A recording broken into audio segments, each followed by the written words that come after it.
The Battle of Antietam during the American Civil War can be classified as one of the most important engagements in the country's history. So much was at stake on that September day in 1862. For starters, Lee's invasion of Maryland, if unchecked, could have made its way all the way to Washington, D.C. As well, Lincoln's Emancipation Proclamation needed a major victory to be released. And finally, European recognition of the Confederacy was also hanging in the balance. The battle itself was as intense as anything you can find. The number of casualties on that day was 4 times greater than the American casualties at the Normandy beaches on June 6, 1944. The bloodiest day in American history, in fact. Now, no single battle decided the Civil War. However, in the summer of 1862, the Confederacy looked to be on the brink of victory. McClellan and his Army of the Potomac were the only thing standing in their way. That is why it is time for me to do an in-depth breakdown into everything you could possibly want to know about the Battle of Antietam. As always, before I go into the actual action or battles of the American Civil War, I want to first cover some context on how warfare and military theory in the United States evolved by the 1860s. At the time of the outbreak of the Civil War in the spring of 1861, the U.S. military was divided between 2 schools of thought on how to approach warfare. At the head of the first school of thought was the iconic French military leader Napoleon Bonaparte, or at least Napoleon as interpreted by one of his staff officers, Antoine Henri Jomini. Because of Napoleon's military accomplishments, French military practice was considered the most advanced in the world in this era. That is why a 105-page summary of Jomini's Treatise on Grand Military Operations was mandatory reading at West Point until 1832. Jomini preached the value and virtue of the military offensive. A general who wanted to win a truly decisive military victory, like Napoleon had done many times, must take the war to the enemy. That offensive would achieve success by cutting the enemy's communications, turning the flanks of the enemies, or if all else failed, making a concentrated frontal assault on the enemy defenses. Jomini did acknowledge that the offensive was more costly in lives lost in the short run, but since it promised more decisive results, ending the war quicker, it would save lives in the long run. In European conflicts leading up to the American Civil War, almost all tactical experience of major national armies seemed to bear out Jomini's teachings. Examples of this could be seen during the Crimean War, with the French and British attacks at the Alma River in 1854. As well, in 1859, during the Italian Wars of Unification, the French had used headlong attacks against the Austrians to gain great victories. Battles like those were enough to convince American pre-war officers that the offensive was key in war. The reigning American tactics handbooks, such as Winfield Scott's Infantry Tactics, published in 1835, and William Hardee's Rifle and Light Infantry Tactics, published in 1855, borrowed heavily from Napoleonic sources, and stressed the virtue of quick, aggressive offensive movements on the battlefield. Winfield Scott had put his teachings in practice during the Mexican-American War. He drove an outnumbered American army straight through the gates of Mexico City on the momentum of a Napoleonic-style campaign. The other school of thought in the American military system of this era favored the defensive posture. During the Mexican-American War, future President Zachary Taylor had used the defensive to win a victory at Buena Vista. In that battle, Santa Anna destroyed his Mexican army with repeated assaults against Taylor's positions. Interestingly, most of the great victories in American military history at this point in history were defensive ones. The most famous of which was probably Andrew Jackson's crushing defeat of the British in New Orleans in 1815. The prolonged defiance of the Russian naval base at Sevastopol during the already mentioned Crimean War was an updated notice that once a defending force had been allowed to fortify itself, head-on assaults were unlikely to budget. The politics of the defensive, whether at the grand strategy or battlefield tactics level, may have been even more important to Americans than the real military value of the defensive. That was because the American Republic was horrified by the prospect of having a large standing professional army. They saw any large standing professional army as a hallmark of tyranny that would eventually be used against the people. As well, a large professional army was costly to maintain, and so that furthered the American people's tendency to avoid expanding the army. That aversion to a large professional army led American military theorists to lean towards the defensive over time. Any American army that would be gathered during a time of war would be heavily made up of civilian volunteers, or state militia. Trying to execute complicated offensive operations or attacks would be well beyond the capabilities of amateur soldiers.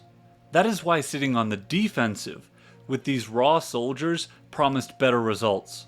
Fighting on the defensive takes significantly less skill than maneuvering on the offensive.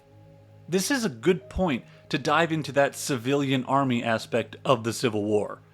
Because the US had an aversion to a large standing professional army, both the Union and the Confederacy would have to rush building their armies. Both sides did provide some basic training. However, for the most part, Civil War battles could be classified as two amateur armies fighting it out. Since fighting on the offensive would be required to win this war, the regular army officers, who did have pre-war experience, would have extreme difficulties throughout the conflict of executing offensive attacks with these amateur citizen soldiers. Many times in the war, when a battle broke out, both sides would have to rely on soldiers who were only given a brief training course. As well, the geography of America made offensive movements especially difficult. The terrain the Civil War was fought in was primarily full of thick woods and mountains. Back when Napoleon had faced Wellington, they could fight across a series of neatly tended farms.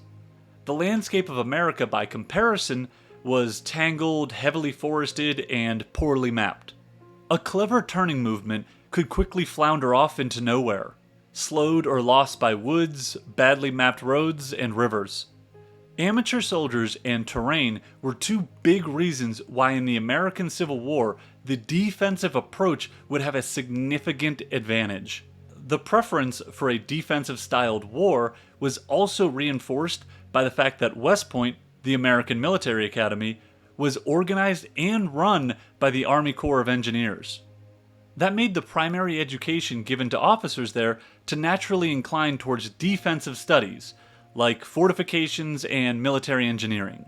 Then things started to change in 1832, when Dennis Hart Mahan was promoted to the professorship of civil and military engineering at West Point. Once he took that position, he preached to young officers that the U.S. Army's lust for a Napoleonic-style offensive must be balanced by a realistic appreciation of the risks the offensive might run.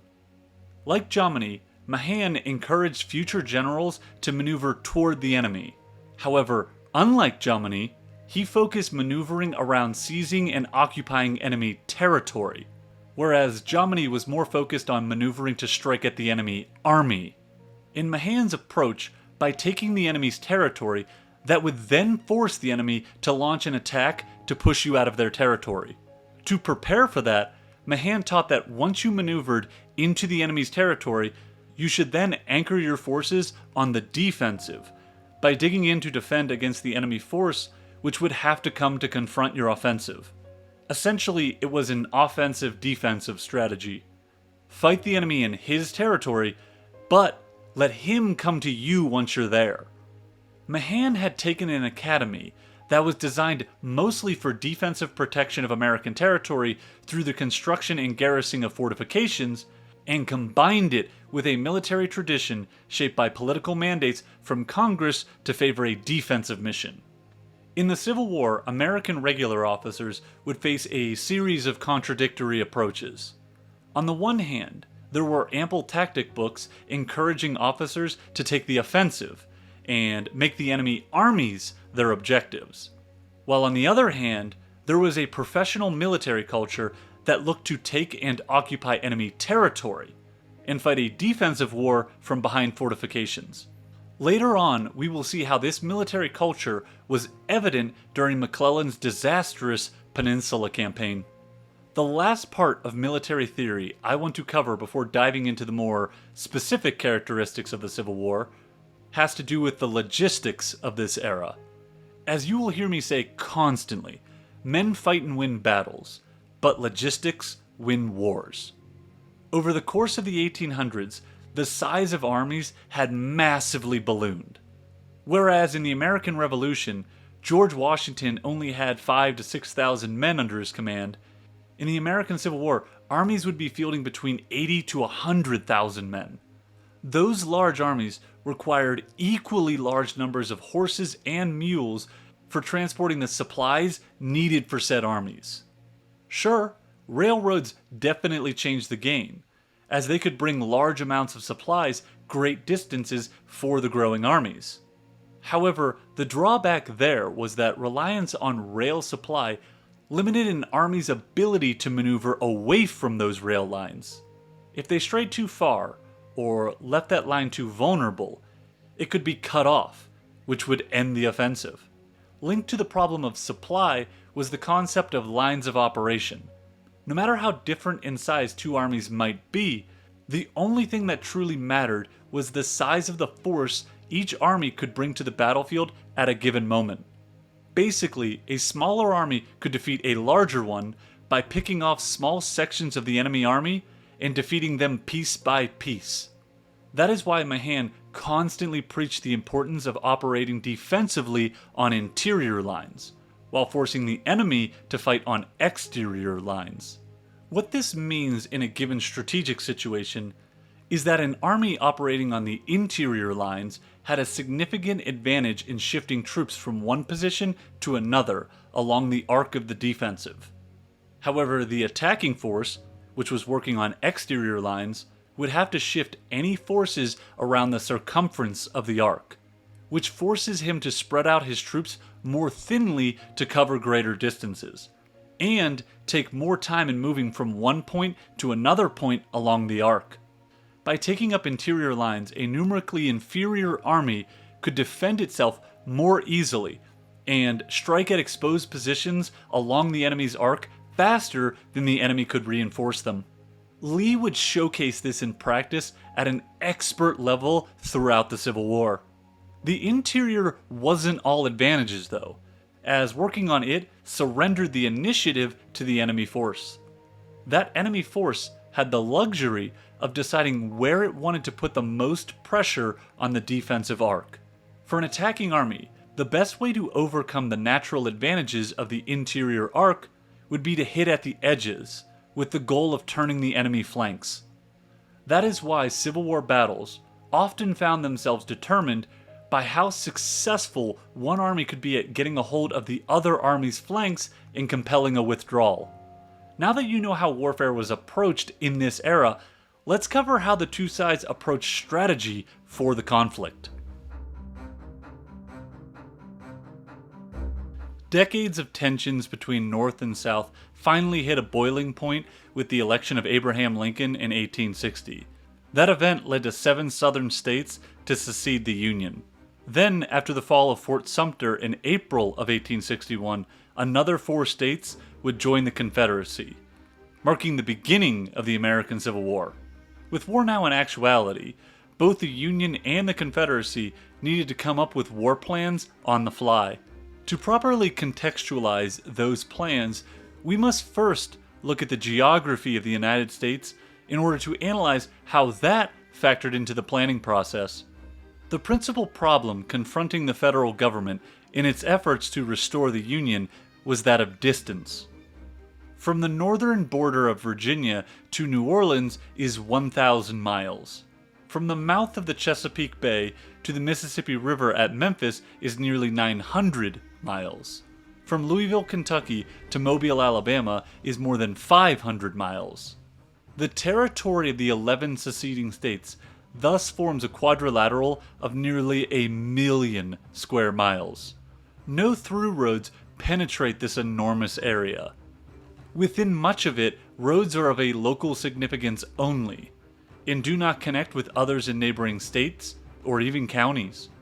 That makes for severe trouble for any invading force, especially from a supply and logistics standpoint.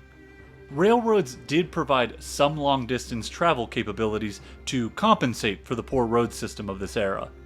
At that point, the South had over 8,700 miles of railroad track. The North, for comparison, had 22,000 miles of track. The South's railroads were of much lower quality than the North's, though. They had been hastily built and did not conform to a standard gauge.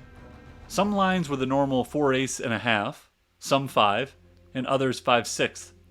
More importantly, though, strategically, they were much less useful than the North's. The South's rail network had been determined by the needs of its primary export, cotton. That led the lines to be designed to run outward towards the sea, instead of inward to help facilitate the travel within the states. There was only one trans-Confederacy line when the war broke out. That line was from Richmond, Virginia to Corinth, Mississippi, running through Chattanooga. They were building a second one, which was going to run from Montgomery, Alabama to Petersburg, Virginia, running through Atlanta, Augusta, and Wilmington. That one wasn't fully completed by the outbreak of war, and it scarcely connected with the other trans-Confederacy line, which was further north. They were basically two isolated rail lines. The Confederacy did have a southern line, but it wasn't the most convenient. That Mississippi Southern line had to stop at Mobile Bay, which forced passengers and freight to ferry across the bay, and even then only picked up a trunk line north to Chattanooga into the connector lines that linked Mobile to the rest of the Upper South. Furthermore, the spirit of state-focused society in the South made the rail lines largely for internal use, and scarcely interconnected with the other states' lines. For example, the railroads of Georgia and the Carolinas were both almost completely self-contained networks, laid out specifically for the purpose of carrying cotton to the Atlantic coast. Mississippi lines were similar in that respect. They had been designed to bring cotton down the state for shipment out of Mobile and New Orleans. The North, by contrast, had much more strategic railroads. Their lines had been designed to facilitate the flow of rail traffic east to west. The South, on the other hand, had designed their rail networks to be more north to south, like the Mississippi Central, which ran from New Orleans to Memphis, or the Nashville to Chattanooga line. The North, on the other hand, had lines from Philadelphia to Pittsburgh, and then through Columbus and Indianapolis to St. Louis. Moreover, they had north-south feeder lines, like those from Indianapolis to Louisville. All of these lines of the North provided a massive advantage for the Union's ability to move armies from the Atlantic states to the Mississippi Valley. Other than state-focused society or the cotton trade, the other major reason the South's railroads were less connected was because of the Appalachian Mountains. That mountain chain diagonally divides the upper and lower South, and goes all the way from New England to Georgia, with only the Chattanooga to Atlanta rail line reaching through a gap in the mountains. The Appalachian Mountains did provide the South an advantage, though. It offered a nice defensive barrier to protect states like Virginia and the Carolinas against invasion from the Union territory in the Midwest. As well, if the Confederates went on the offensive to the north, those mountains would cover their flank as they advanced into the Union's mid-Atlantic states. That mountain range was not the only geographical feature of value in this war. The Mississippi River was the lifeblood of the Confederacy's western states. This mighty river ran for hundreds of miles through some of the best cotton land in the world, while the Tennessee and Cumberland rivers that branched off of it flowed through some of the main grain-growing, mule and horse breeding, and iron-producing areas of the South. The Mississippi River connected those vital resources to the rest of the Confederacy. As well, Without control of that river, the western states of Arkansas, Louisiana, and Texas would be cut off from accessing the rest of the Confederate states. Losing connection with Texas would separate the Confederacy from its primary source of meat on the hoof and drought animals, so horses, mules, and other cattle. The final geographic area of focus that I want to cover is the coast. The South Sea frontier, from the Chesapeake in the north, along the coast of the Carolinas and Georgia, and then around Florida and across the shores of Alabama and Mississippi to the mouth of the Great Mississippi River below New Orleans, was over 3,000 miles. And there were almost no points of entry that promised success to an amphibious attack. The major Confederate ports of Wilmington, North Carolina, Charleston, South Carolina, Savannah, Georgia, Jacksonville and Pensacola, Florida, Mobile, Alabama, and New Orleans were all strongly defended, and lay far away from the centers of Northern naval power. The Federal Navy would have a mammoth task accounting for all of that coastline. Let's shift the focus to men and material now. The South had natural geographic advantages. However, the ability to create and maintain large armies is where the North had sizable advantages. For starters, the white population of the North was about 20 million. Compare that to the South's just 6 million. In military-age men, the North had a 5-to-2 advantage over the South. So, 5 Northern men for every 2 Southern men. That manpower advantage gave the Union the ability to create a peak army of 1 million men. The Confederacy, by contrast, only generated a peak army of about 460,000. By peak army, I mean the size of each army when it hit its highest point. So, not the total number of men who served in each army. It wasn't just sheer weight of manpower where the North had an edge. Economic capacity was hugely in their favor. In 1860, the North possessed 110,000 manufacturing establishments. Compare that to the South's 18,000. An interesting contrast that helps to showcase just how powerful Northern industry was. The Confederacy only produced 36,700 tons of pig iron a year, whereas Pennsylvania alone could produce 580,000 tons a year. To add further contextual data to that industrial advantage, before the war, the North produced 94% of the country's cloth, 93% of its pig iron, and 90% of its boots and shoes. That industrial might gave the Union the power to supply their armies in the fields with vast quantities of weapons and ammunition. By 1860, 97% of the firearms manufactured in the United States was done in Northern territory. In fact, the South only had one foundry capable of producing heavy ordnance. That was the Tredegar Iron Works in Richmond. They also had no rifle works except for small arsenals at Richmond and Fayetteville, North Carolina. The Confederates did capture machinery from the U.S. Armory at Harper's Ferry, which did help them create some weapons. Gunpowder was also mainly a Northern product. The DuPont plants in Delaware produced most of the country's gunpowder. Throughout the Civil War, the South would have to show ingenuity in supplying their armies with weapons and ammunition. They used blockade-running ships, as well as creating on-the-fly small armories and foundries which would manufacture small arms and artillery. They actually did build a massive gunpowder mill in Augusta, Georgia, which began production in 1862. So now that we have the strategic picture fully painted, how exactly did the two sides want to approach this war? Let's start with the Confederacy. Their war plan seemed like it should have been pretty straightforward.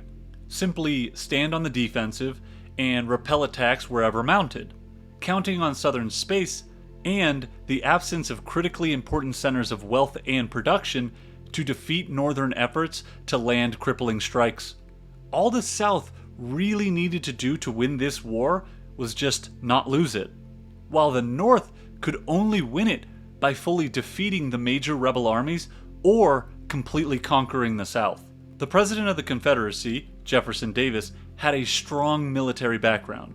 He had attended West Point and was President Franklin Pierce's Secretary of War. That is why, at first, he advocated for that exact style of trading space for time, defensive style strategy. The Confederacy could trade space for time and use the vast interior of the South to overextend the invading Northern armies, and then strike back in counterattacks at that overexposed force when the time was right, similar to how the Americans had won their revolution against the British, avoiding major decisive battles unless advantageous, slowly wearing down the other side, and in the end, winning a war of attrition. That purely defensive philosophy was not instituted for two reasons. Number one was the objection of local politicians, citizens, and troops at allowing northern armies to penetrate their territories. The second was popular sentiment. Southerners in this era firmly believed in their ability to defeat the Yankee armies, despite their superior numbers. Southerners actually wanted to invade the unseceded states and win victories on their soil. They did not want to simply sit on the defensive and oppose Northern advances into the Confederacy. That sentiment fit well with the popular military theory of this era. You win wars by going on the offensive and winning grand decisive victories, not by sitting around waiting to be attacked. These attitudes at the beginning of the war led the Confederates to disperse their forces all across their borders. They had armies at Manassas, Virginia, in the Shenandoah Valley, along the Tennessee-Kentucky border, at several points along the Gulf and Atlantic coast, and along the Arkansas and Missouri borders. The ultimate Confederate strategy that morphed into being was that they would gradually adopt an offensive-defensive style of approach. They would oppose the Northern armies around the full borders of the Confederacy, and then, when the opportunity presented itself, they would carry the war into the North, with the hope of winning a grand victory there, which could bring foreign recognition, or make the Northern population see that conquering the South was impossible. The first major opportunity for this would ultimately lead to the Battle of Antietam. Let's shift over to the North strategy to start the war. With the outbreak of the Civil War, Lincoln leaned towards a limited war.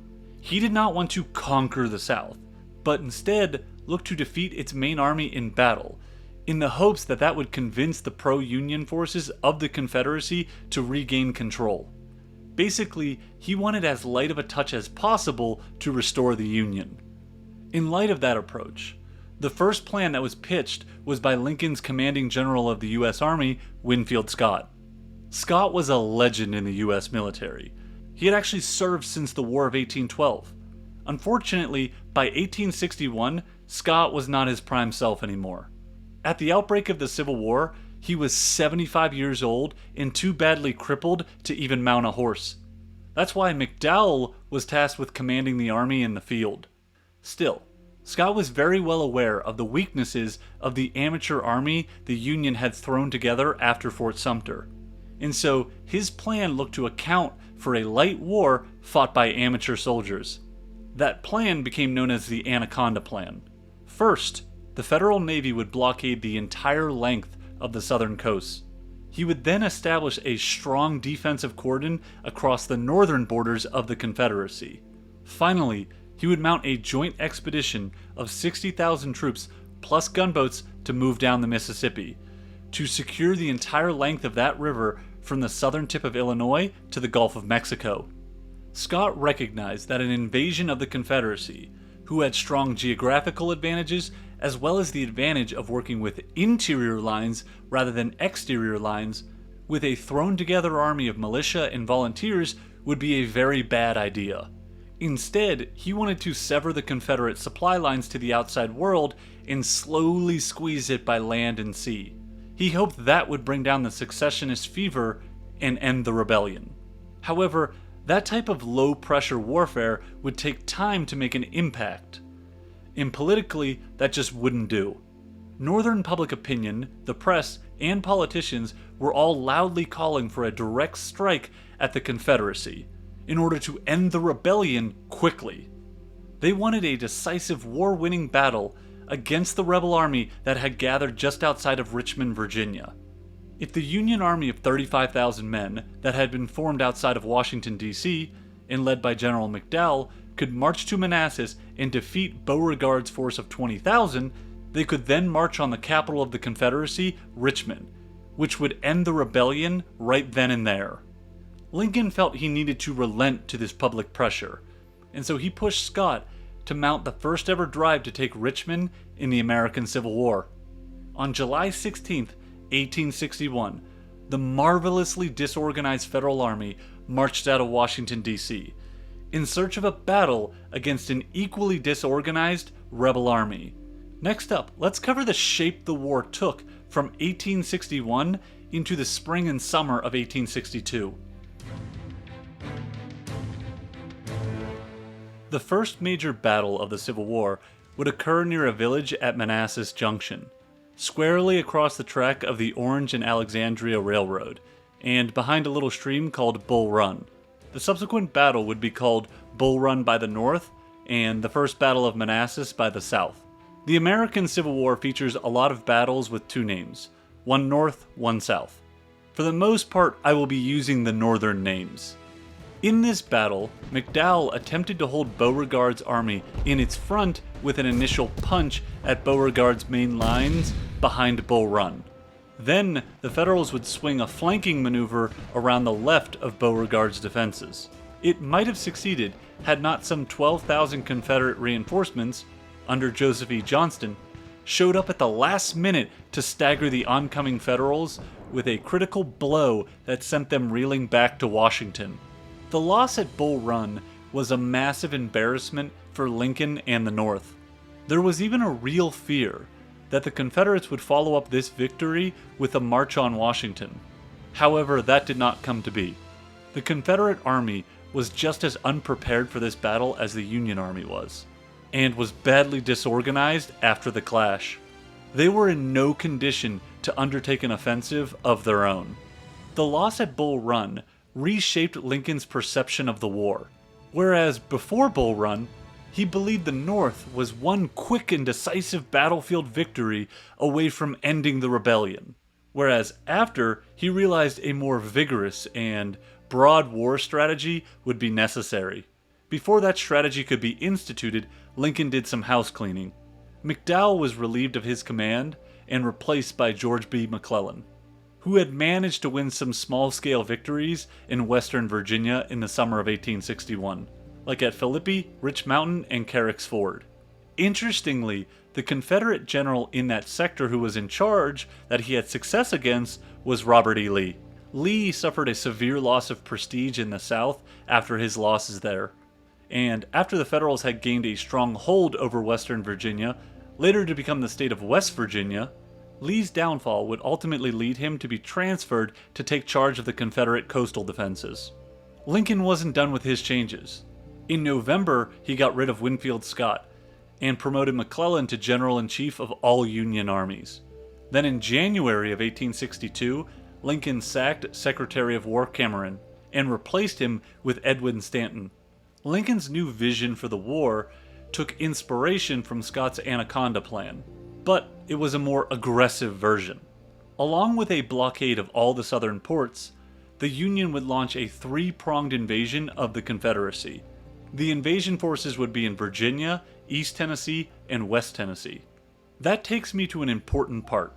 In order to fully understand the Civil War and all of its battles, it is key to separate the theaters. There were four main theaters of action for the Civil War. Number one was located in the Richmond to Washington corridor. I will be referring to that as the Eastern Sector. This sector drew much of the main focus as the two capitals and the primary armies for both sides were there. If either side won decisively in this sector, the rest of the sectors wouldn't really matter. Sector 2 was centered around the Kentucky and Tennessee region. I will refer to that as the Central Sector. Kentucky at the outbreak of the war was on par with Maryland for strategic importance. Without that state, any offensive in the west of the Confederacy was sure to have extreme difficulties or even be impossible. Lincoln, at the outbreak of the war, had stated, "I think to lose Kentucky is nearly the same as to lose the whole game." He also stated, "I hope to have God on my side, but I must have Kentucky." The third sector focuses on the Mississippi River, from Illinois down to New Orleans. I will refer to this as the Western Sector. Taking control of that river would essentially cut the Confederacy in half and eliminate its access to key resources. The fourth and final sector was the Confederate coastline, from the Gulf up to Virginia. This sector I will refer to as the Coastal Sector. If the Union Navy could put together a strong enough blockade of the South, which was heavily dependent on imports of war materials, like rifles and ammunition, it would be a critical blow to the rebels' ability to maintain their armies in the field. 1861 after Bull Run really didn't feature any more major battles. What battles that did occur largely saw the Confederates achieve success, or at least in the high-profile ones, like Wilson's Creek and Ball's Bluff. Most importantly for the rest of that year, from July until December, both sides spent critical time reorganizing and training their forces. The start of 1862 meant the start of a new and critical campaign season. The new year brought a variety of major Union successes. We'll start in the Western Sector. In February of 1862, General Ulysses S. Grant led the Union Army in a combined arms operation with the River Navy, led by Andrew Foote, to take the key Confederate forts of Henry and Donelson. Taking those forts left the capital of Tennessee, Nashville, virtually defenseless. The Tennessee capital then fell to Buell's Army of Ohio on February 25th. One of the richest agricultural and iron-producing areas of the Confederacy was now under Union control. After the losses of Fort Donelson and Nashville, the Confederate commander in that theater, General Albert Sidney Johnston, concentrated his remaining forces at Corinth, which is in northern Mississippi. Corinth was a key rail junction for the Confederacy, and so logically it was the Federals' next target. Halleck, who was in charge of the Western Theater from the Union perspective, ordered Grant and Buell's army to unite at Pittsburgh Landing, 20 miles north of Corinth, with the goal of then driving on the city of Corinth. Johnston did not wait at Corinth to be trapped. Instead, he called up reinforcements from the Gulf Coast to bring his strength up to 40,000 men. With this larger force, he planned to strike at Grant's 33,000 before Buell arrived to unite with him. Basically, Johnston was looking to defeat these two Union armies while they were separate and weaker than his force, before they united and became stronger than his force. On April 6, 1862, the Confederates attacked at dawn near a church called Shiloh, which is how the battle got its name. Johnston would actually die in the battle, which left Beauregard, who had been transferred from Virginia to the west, in charge. Beauregard had been transferred to the Western Sector due to a combination of factors, including his outspoken disagreements with Jefferson Davis, his clashes with other leading Confederates, and his desire for greater autonomy.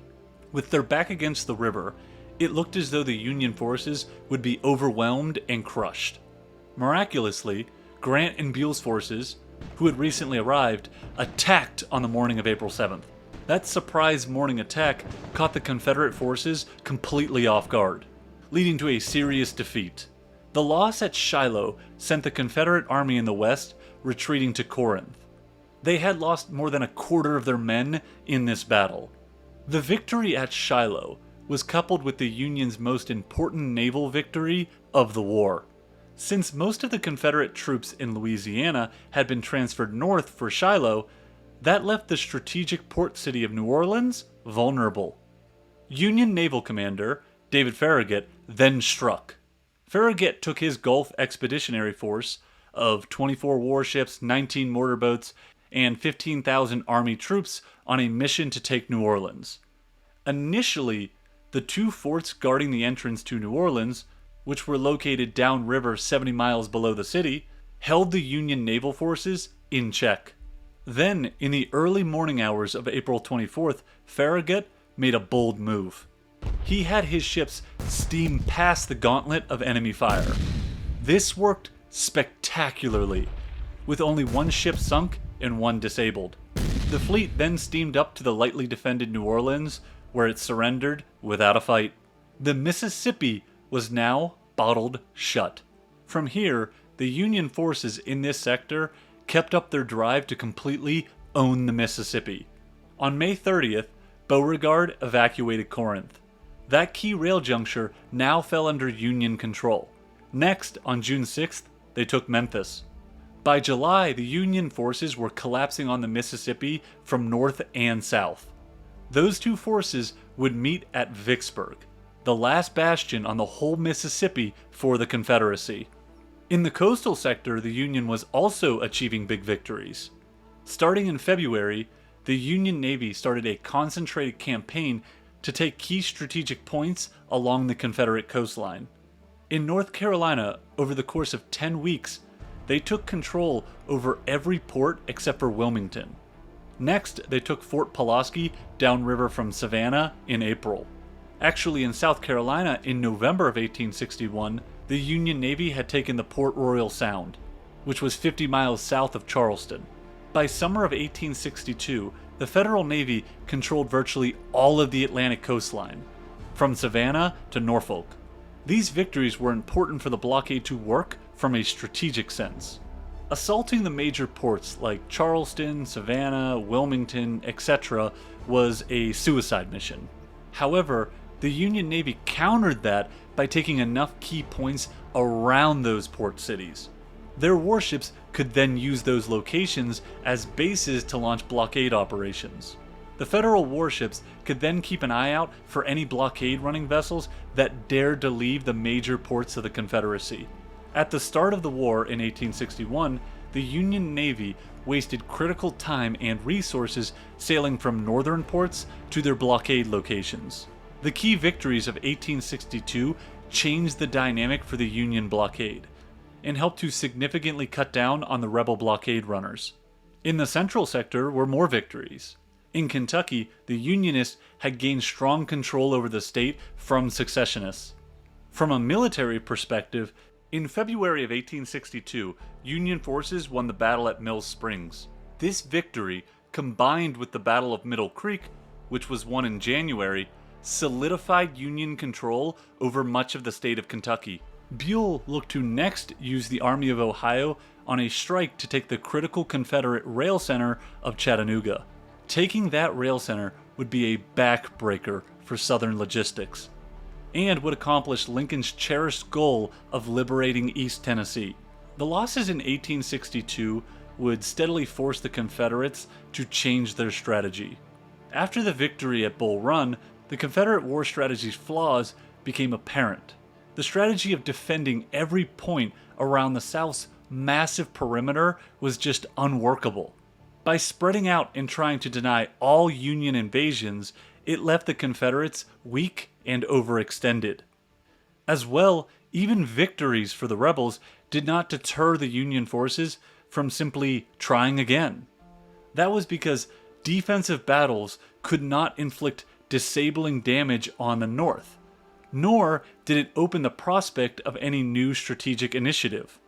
Over the first half of 1862, it became clear that the Union was capable of hitting the South at any point it wanted, while if the Confederates tried to respond to every one of those threats, they would be overstretched to a breaking point. If you try to be strong everywhere, you'll end up being weak everywhere. That is why Jefferson Davis and the Confederate military leadership shifted their strategic focus to the offensive-defensive approach. Places and areas of secondary importance at the outer edges, like their many coastal forts, were not to be defended anymore. Scattered forces were to be regrouped and pulled inland in order to operate on the South's interior lines, moving by railroad to confront the major Northern armies as they appeared. One effect of this change would be the virtual abandonment of the South's western sector.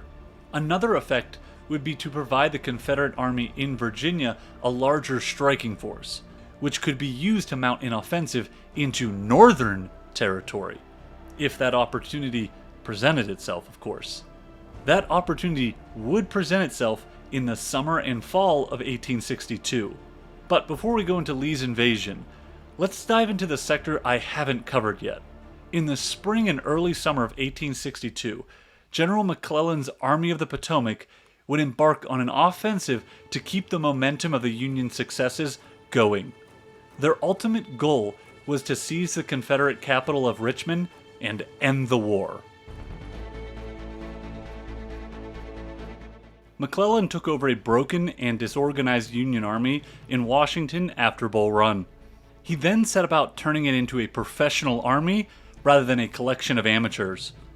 McClellan was an excellent organizer, and quickly set to work turning the Union regiments into brigades, brigades into divisions, and divisions into corps. He then gave those corps commanders. The pre-war American army had been so small that corps and divisions did not even exist, and brigades were just coming into being. In fact, McDowell and McClellan were the only pre-war American generals who had been sent to Europe to see how large armies conducted themselves. The vast majority of American Civil War generals were learning on the fly. As McClellan looked to professionalize this largely amateur army, uniforms and weapons were given some measure of standardization, discipline and drill were properly imposed, and finally, he gave this army a name: the Army of the Potomac. McClellan's efforts paid massive dividends. Morale and pride within this army soared after he took over. McClellan's personal touch and deep care for the men under his command led them to feel strongly devoted to their commander. They fully believed in him. At first, in the North, Lincoln, the press, and the politicians all shared this belief in McClellan. He was touted to be the savior of the Union, and given the nickname Little Napoleon. However, as 1861 turned into 1862, and the Army of the Potomac showed no signs of moving on the Army of Northern Virginia, Lincoln and his cabinet started to grow restless. McClellan was a perfectionist, obsessed with refining all the little technical details before launching an offensive. He always worried that he never had enough of everything, whether it was men or equipment, and likewise that the enemy was significantly more powerful than the force that he had at his disposal. In late 1861, McClellan came up with his first plan for an invasion of Virginia. He dismissed the idea of assaulting the Confederate forces head-on at Manassas Junction like McDowell had been forced to do. Instead, McClellan wanted a bold joint Army-Navy landing operation that would unload the Federal forces at Urbana on the Rappahannock River in Virginia. From there, his forces would march to Richmond, which was only 50 miles away from Urbana. By January of 1862, McClellan changed his mind. He would wait on Buell's army to advance to Kentucky before he did anything in Virginia. McClellan even considered moving his army to Kentucky and abandoning all notion of invading Virginia. All of this made Lincoln continue to grow frustrated at McClellan's delays and lack of movement. He ordered McClellan to move south to confront the Confederates at once. McClellan hated this. He felt that Lincoln was meddling in military affairs that he, as a lawyer and politician by trait, didn't really understand. McClellan responded by resurrecting his Urbana plan. If the Army of the Potomac landed at Urbana, they could outflank the Confederate forces at Manassas, forcing that army to move south to cover Richmond and Norfolk. The Union advance could be supported logistically by supplies brought in from the sea. By March 8th, McClellan and his Grand Army still had not moved, and so Lincoln called him to the White House for an explanation. On March 10th, McClellan's forces finally began to move out. To McClellan's surprise, though, the Confederate army at Manassas had retreated back behind the Rappahannock River, which ruined his planned Urbana route. The next day, McClellan was relieved from his post as General-in-Chief. Instead, Lincoln wanted him to focus solely on the Virginia theater. McClellan was furious at this demotion, but it did have the intended effect, relieving McClellan of the slows. McClellan laid out a new plan of attack. He still wanted to avoid the direct path to the Confederate army through Manassas, but instead of landing at Urbana, McClellan would land his army at the tip of the James River Peninsula at Fort Monroe. He would load the 120,000 men of the Army of the Potomac onto transports, then, utilizing the protection of the Federal Navy, sail them through the Chesapeake Bay, and to the strategic cover provided by Fortress Monroe.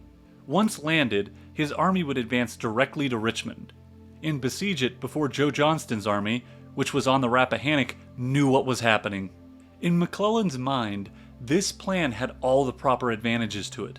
By using Federal sea power, he would overcome the Confederate advantages of using the interior lines in Virginia, by constituting a gigantic turning movement that would force the Confederates to abandon everything north of Richmond without a shot. This plan put the rebel capital, and not the rebel army, as the primary objective. To Lincoln, who had been reading military science books to kind of give himself a crash course on military affairs, this approach didn't make sense. He felt that the only way to cripple the Confederacy and win the war would be by destroying the main rebel army. McClellan's plan also worried Secretary of War Stanton, since he felt that it left Washington open to attack from the Confederate force in Virginia. Lincoln ultimately approved the plan. However, he had McClellan leave roughly 30,000 under McDowell to protect Washington. McClellan would still have 90,000 for his Peninsula Campaign. However, in his mind, this was a critical error by Lincoln. The number of rebels facing McClellan's army would steadily grow in the Union commander's mind as the campaign wore on. From March 24th until April 4th, the Army of the Potomac massed on the James Peninsula.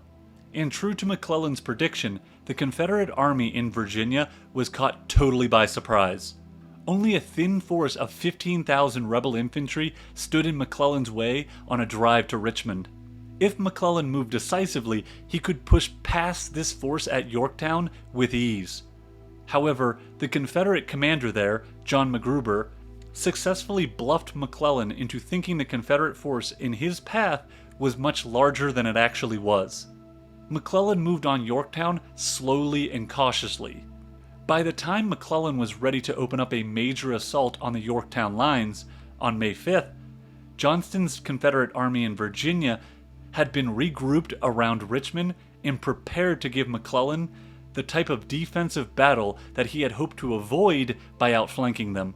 Over the next 3 weeks, McClellan slowly inched his way up the peninsula, growing more and more convinced that Johnston had as many as 200,000 rebels defending Richmond. Johnston actually only had about 60,000. McClellan sent a request to Lincoln for more reinforcements, starting with McDowell's troops.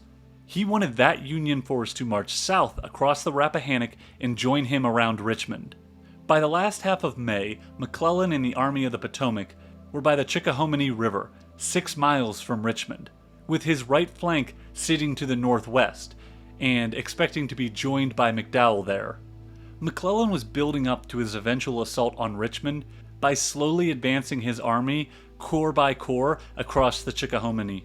Bad luck then struck.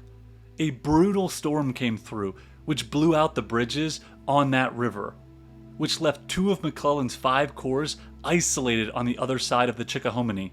On May 31st, Johnston looked to strike at these isolated corps, wheeling his entire army into position to attack. This was the Battle of Seven Pines. For 2 days, the Confederate forces pounded away at the 2 vulnerable Union corps. However, they would not be broken. The Confederates were forced to withdraw. Seven Pines had large ramifications. For one, the aggressive strike by the rebels caused McClellan to become even more cautious in his offensive, slowing his advance across the Chickahominy. The other, and more important one, was that Robert E. Lee took command of the Confederate Army in Virginia, due to Johnston being wounded in that battle. Lee was the epitome of an aggressive general, never afraid to take bold gambles if it could lead to a grand victory. Lee was excellent at shifting his forces on the battlefield in order to gain the upper hand in any attack or to save a threatened sector. Lee had actually already provided trouble for the Army of the Potomac. In March, Lee had convinced Jefferson Davis to allow Stonewall Jackson, the hero of Bull Run, to take command of a small Confederate army in Virginia's Shenandoah Valley and make a threatening feint towards Harper's Ferry and the lightly defended Union capital. Jackson then moved menacingly towards D.C., confirming all of Lincoln and Stanton's fears that McClellan's campaign had left the capital too exposed. Lincoln would then throw 3 separate federal forces of about 40,000 to track down Jackson's 16,000. Jackson easily eluded or defeated all 3, and left all of the federal troops in Northern Virginia bewildered, unavailable to the increasingly nervous McClellan.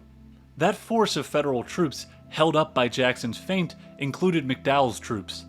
Lee, now in command, wasted no time getting on the offensive. Starting on June 25th, he began what became known as the 7 Days Battles. Finding the federal forces still straddling the Chickahominy, Lee decided to strike at the forces on the north side of that river at Mechanicsville.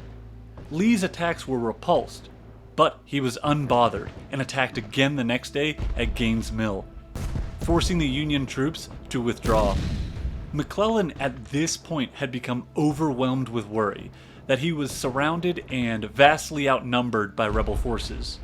He concluded that he had no choice but to fall back to a safe spot on the James River near Harrison's Landing. Lee, scenting blood, pursued him vigorously, hitting them at Allen's Farm and Savage's Station on June 29th, and then again at Glendale and White Oak Swamp on June 30th. Finally, Lee was handed a bloody repulse on July 1st at Malvern Hill. In all, the 7 Days Battle cost Lee's army over 3,400 killed and over 15,000 wounded. However, Richmond had been saved. More importantly, the Army of the Potomac was bottled up and dug in near the James River.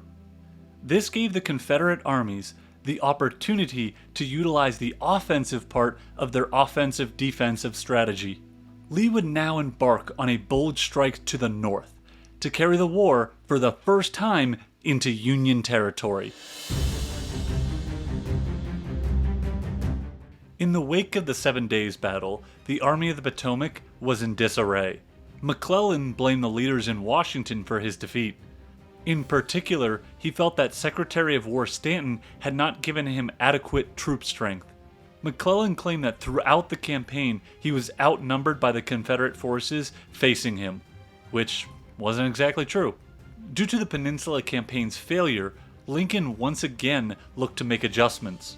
On June 17th, he had summoned General John Pope from the west to take command of the newly designated Army of Virginia. This army was formed out of the units who had failed to catch Stonewall Jackson. This new army would not be under McClellan's command, though, which deeply angered the Union general that once again Lincoln seemed to be taking away his power. The fact that that army was under the command of Pope was even worse. McClellan and Pope held each other equally in disdain, which would make their working relationship complicated, to say the least.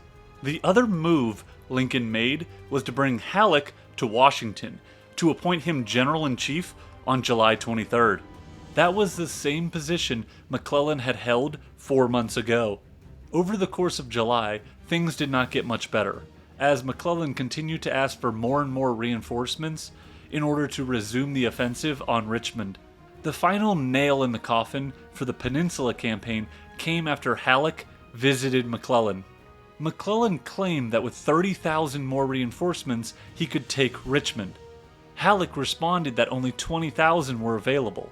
He continued to say if 20,000 wasn't enough, they would have to withdraw the Army of the Potomac from the peninsula. This prospect alarmed McClellan because it would confirm his campaign as a failure, and so he agreed to the 20,000 reinforcement number. However, after Halleck arrived back in Washington, McClellan then asked for 50,000 reinforcements. That was the final straw. Halleck responded by ordering McClellan to transfer his army to northern Virginia in order to reinforce Pope. Halleck then went on to use McClellan's own exaggerations against him. He stated that if Lee really did have 200,000 men holding the position between Pope's 40,000 and McClellan's 90,000, the Confederates could use their interior lines to strike Pope, then McClellan, defeating those two armies in detail with superior numbers. Thus, it was imperative that the two Union armies combined to protect Washington. While McClellan was being ordered back, Lee made his move. He reasoned that the Army of the Potomac was of little threat bottled up on the James River, and so he transferred 24,000 troops to Jackson's army in order to confront Pope. On August 9th, Jackson clashed with and defeated part of Pope's army in the Battle of Cedar Mountain. McClellan reacted to this news with satisfaction. He hoped that after Pope was embarrassed by the rebel forces, that Lincoln and his administration would be forced to turn over control of the war effort back to him. That is why McClellan was in no hurry to reinforce Pope. On August 3rd, McClellan had received his orders to reinforce Pope. However, the first units of his did not leave until August 14th. The last troops would finally embark Fortress Monroe on September 3rd, actually. Lee and Jackson, meanwhile, continued their advance. Leaving 22,000 men to defend Richmond, Lee sent the rest of the Confederate forces to reinforce Jackson for an attack on Pope before McClellan's men could join his army. The strength of Lee's army heading north was roughly 55,000 at this point, and they were chasing Pope's army of about roughly equal size. Pope responded by pulling back north of the Rappahannock. Lee then made a bold move. He split his army and sent Jackson with half of it on a wide flanking move around Pope's right and rear to sever his supply line. Jackson's men managed to log 50 miles in their 2-day march to outflank Pope's army. Jackson's men were now at Manassas Junction, 20 miles to Pope's rear. Pope responded to this threat to both sides of his army by trying to push north to destroy Jackson's army before it could be united with Lee's. On August 28th, Pope's forces made contact with Jackson's, west of Manassas Junction. On that day, a vicious firefight broke out as neither side gave an inch by dark. The Federal forces of Pope's combined in front of Jackson's front. Pope believed that Jackson was going to retreat to join Longstreet's men. However, in actuality, the rebels planned on the opposite. Longstreet was going to move forward to join Jackson's. On August 29th, Pope hurled his army piecemeal against the strong Confederate positions. Pope managed to only get 32,000 of his men in action against Jackson's 22,000. By August 30th, Lee was on the field. His first action was to pull back some of the forces to realign them for a flanking move around Pope. Pope misinterpreted this as an enemy retreat. He was completely unaware that Longstreet had moved forward and joined Jackson's right flank. That is why on August 30th, Pope had his force launch a full-scale frontal assault on Jackson's half of the Army of Northern Virginia. When they were fully engaged, Longstreet counterattacked against Pope's virtually undefended left. The result was a slaughter. The Union forces fell back in complete disarray. And this second Battle of Bull Run would be a defeat as fully humiliating as the first one had been. Pope's forces retreated east back towards Washington. To make matters even more controversial, on August 27th and 28th, McClellan's two corps of the Army of the Potomac were at Alexandria, and could have come to aid Pope. Halleck had actually ordered him to link up with Pope's forces. However, McClellan refused to move. He used weak excuses that his corps weren't quite fully prepared to move out. Lincoln and his staff were infuriated by McClellan's refusal to come to Pope's aid. Some even wanted him court-martialed. The problem, though, was that the army still loved McClellan, and their loyalty could mean mutiny if McClellan was dismissed. Lincoln desperately needed to keep his army together in case they had to respond to an invasion of Maryland by Lee. That desperation by Lincoln to keep his army's morale from completely collapsing led to, on September 2nd, Lincoln to put McClellan in command of the merged Union armies in the field. McClellan got his promotion. At this point in the summer of 1862, the eastern sector wasn't the only sector the Union forces were facing reversals. In both the central and western sectors, the Confederates won big. In the western sector, late in the month of June, the two Union forces were converging on Vicksburg. Vicksburg was an incredibly tough defensive fixture, nicknamed the Gibraltar of the West by the Confederates. The city was situated on a 200-foot bluff and could only be attacked by land from the east. For several weeks in July, the Federal Navy's 200 guns and 23 mortars pounded Vicksburg, but they took heavy fire in return. This big gun duel proved to be a standoff. Northern soldiers then tried to dig a bypass canal to outflank the city, but that fell apart because of disease and sickness from the swampland crushing the Union ranks. Farragut then began to fear that his deep draft ocean-going vessels would be trapped by the falling river water, and he prepared to pull out. The two Union fleets giving up on taking Vicksburg for the year was seen as a victory by the Southern people. Vicksburg had stood strong in the face of a heavy Union attack and did not wilt. Union forces in Tennessee and northern Mississippi experienced even greater embarrassments.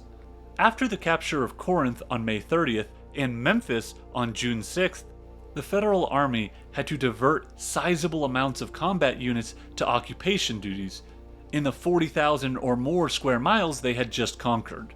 Declining river levels in this unusually dry summer made them dependent on railroads for supply, so they had to divert even more troops to protect the rails and bridges from frequent guerrilla and cavalry attacks. When Halleck went to Washington to become general-in-chief in July, Grant assumed command of these occupation forces. While in command, he would face an offensive by the Confederates to retake Corinth. That attack was part of a two-pronged Confederate counteroffensive in the West, the primary goal of which was a strike into the heart of Kentucky in the hopes of convincing the people of that state to join the Confederacy. This plan was devised by Braxton Bragg, who took over command of the Western Department on July 27, 1862. He took over from Beauregard after the evacuation of Corinth.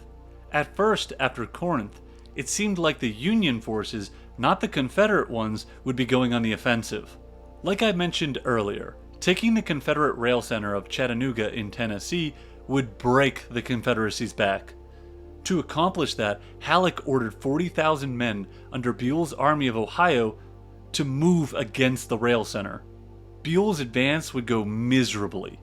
Rebel guerrillas attacked his supply lines and regularly harassed the Army of Ohio, which significantly slowed their movement.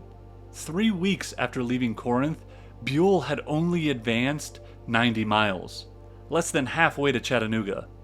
By July 8th, they were approaching Stevenson, Alabama, which had a rail line connected to Nashville. They could use that line to supply their advance. However, just as the first train of supplies was heading south from Nashville on July 13th, the famous Confederate cavalryman Nathan Bedford Forrest and his men captured the Union garrison at Murfreesboro, wrecking the railroad at this juncture. Forrest would go on to destroy 3 more bridges just south of Nashville. Actions like that of Forrest caused massive damage to Buell's advance. Finally, the Army of Ohio crossed the Tennessee River 20 miles from Chattanooga. However, once again, more Confederate cavalry raids continued to hurt their ability to connect to rail lines. Buell's advance showed how fragile Union supply lines could be when operating in the interior of the South. This is when Bragg was able to create an opportunity for a two-pronged counterattack. Bragg left 32,000 men under Van Dorn and Price to defend Vicksburg, and then, once the opportunity presented itself, to launch a strike at the Union garrison at Corinth. Meanwhile, he took the remaining 34,000 men of his army to Chattanooga, to then launch an invasion of Kentucky. Bragg would also be aided by Edmund Kirby Smith's 18,000 men of eastern Tennessee. Bragg was able to transfer his 34,000 men from Mississippi to Chattanooga using a roundabout rail route. Once the two Confederate forces were united in Tennessee in mid-August, they would strike north into the heart of Kentucky, forcing Buell to pivot north as well to meet this threat. Smith's force would leave Knoxville on August 14th, and in 2 weeks reach Richmond, Kentucky, only 75 miles from Cincinnati. They continued on after defeating the Union force at Richmond to then occupy Lexington, preparing to inaugurate a Confederate governor in the nearby capital of Frankfort. Bragg's 30,000, he had actually transferred some 3,000 men to Smith, meanwhile had marched from Chattanooga on a parallel route about 100 miles west of Smith. By September, Bragg had reached Munfordville, Kentucky, only 60 miles from Louisville. To meet this Confederate threat, the Union Army gathered a force of 60,000 new recruits at Cincinnati. As well, Buell's 50,000 men of the Army of Ohio pivoted north from Stevenson, and by September they were as far north as Louisville. In September of 1862, the Confederates had armies deep in Kentucky, and another force poised to strike at the Union garrison holding the key rail center of Corinth. If these two Confederate moves could keep up their momentum, coupled with a successful offensive into Maryland, it could be a crippling blow to the Union's cause, and very possibly win the war for the Confederacy. Okay, let's shift back to the eastern sector. After the victory at Second Manassas, Lee's victorious, although exhausted army could have gone into camp to refit and rest. Lee gave almost no thought to that. He had the initiative now, and he wasn't going to give that up to let the Union Army regroup itself. Lee had some strong reasoning for wanting to embark on an offensive into Maryland. For one thing, the Union Army was weak and demoralized after their setbacks. If the Confederates let up now, the Union armies would simply refit themselves and launch another invasion in the future. Another reason was supplies. So far in the eastern sector, all of the major fighting had been in Virginia. The farmland of Virginia had been exhausted supporting the Confederate army in the field. By going into Maryland, Lee could support his army with the rich, unspoiled countryside there. Another reasoning was the state of Maryland itself. Maryland was a slave state, and so Lee felt their population would rise up and aid their advance. Maybe even add some troops to the Confederate army. As well, there were political reasons for an offensive into Maryland. The midterm elections in the North were in the fall of 1862. If Lee's army could probe deep into the North, the war from a public opinion perspective could take a turn, leading to the Northern people to vote for peace Democrats, or Copperheads as they were known, to the U.S. Congress. Those peace Democrats could then push for an armistice, which would then mean a victory for the South. A drive into Maryland could also mean foreign support, by the way of Great Britain and France recognizing the Confederacy as a legitimate nation-state. From there, those two powers could intervene to break apart the Union blockade, and push the Union to an armistice agreement. However, I will cover this aspect more thoroughly in the world opinion section of this video. The final and most important reason Lee wanted to drive north was his nature. He was an attacking and aggressive general who believed that any long war would mean disaster for the South. The North just had too much manpower and industrial might for the South to continue to stay on the defensive indefinitely, holding off all of these Union probes. In Lee's mind, the only way the South could win the war would be by taking the war into the North and winning a decisive victory over the Army of the Potomac there. Such a victory would make the war seem unwinnable for the North. That in turn could cause international intervention by Great Britain or France, or by the Northern people voting for peace Democrats to push for an armistice. On September 2nd and 3rd, Lee's army struck north.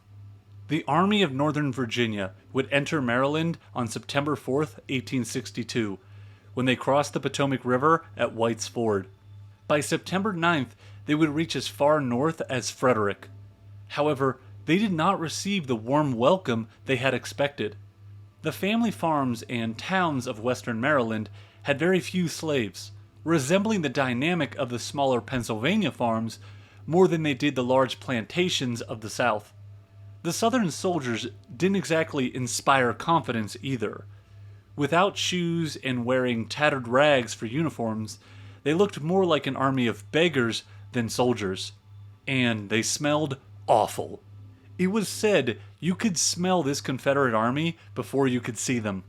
As Lee's army advanced, his numbers steadily declined due to an unprecedented number of stragglers. His invasion had started with 55,000 men. But within a week to 10 days, at least 10,000 were strewn all over miles of the Virginia and Maryland countryside. After reaching Frederick, Lee had a monumental decision to make, one that would decide the fate of his invasion. His advance into Maryland had cut off and isolated the Harper's Ferry Union garrisons from Washington and the Army of the Potomac. Lee expected the 10,500 Union troops there and the 2,500 at Martinsburg to evacuate their posts. That was something McClellan had requested of Halleck. McClellan believed Lee's invading army to be 120,000 strong, roughly double the size it actually was, and so he wanted all the reinforcements he could get a hold of. Halleck denied this request, since those garrisons controlled access to the Shenandoah Valley. Those two garrisons were ordered to hold out to the last extremity. This was a problem and an opportunity for Lee. These forces would be a threat to his supply lines through the Shenandoah Valley. At the same time, the Union base at Harper's Ferry was a rich and tempting prize. The Union supply depot there had food, shoes, clothing, and weapons, all of which the Army of Northern Virginia desperately needed. On September 9th, Lee decided it was worth the risk and divided his army into 4 parts. The largest part would be under Jackson, and it was to recross the Potomac and circle around to the west of Harper's Ferry in order to attack it from that direction. The next 2 parts were under the commands of Generals Lafayette McLaws and John Walker. They were to capture the Maryland and Loudoun Heights, which commanded the eastern and southern approaches to Harper's Ferry. These movements would effectively surround Harper's Ferry. The final portion of Lee's army would stay near Hagerstown and cover the gaps through the South Mountain Range, protecting the eastern approach to the area. These 2 points in the South Mountain, as you can see from the map, were the 2 gaps in the mountain range that the Confederates needed to hold while the Harper's Ferry forces took the town. If a Union army was going to attack the dispersed rebels, it would be through these 2 passes that they would have to cross. By dividing his force in this way, Lee ran the risk that McClellan might burst through the gaps in the South Mountain and destroy Lee's army in detail, or one at a time while they were all weakly separated. Lee felt comfortable with this gamble partly from experience.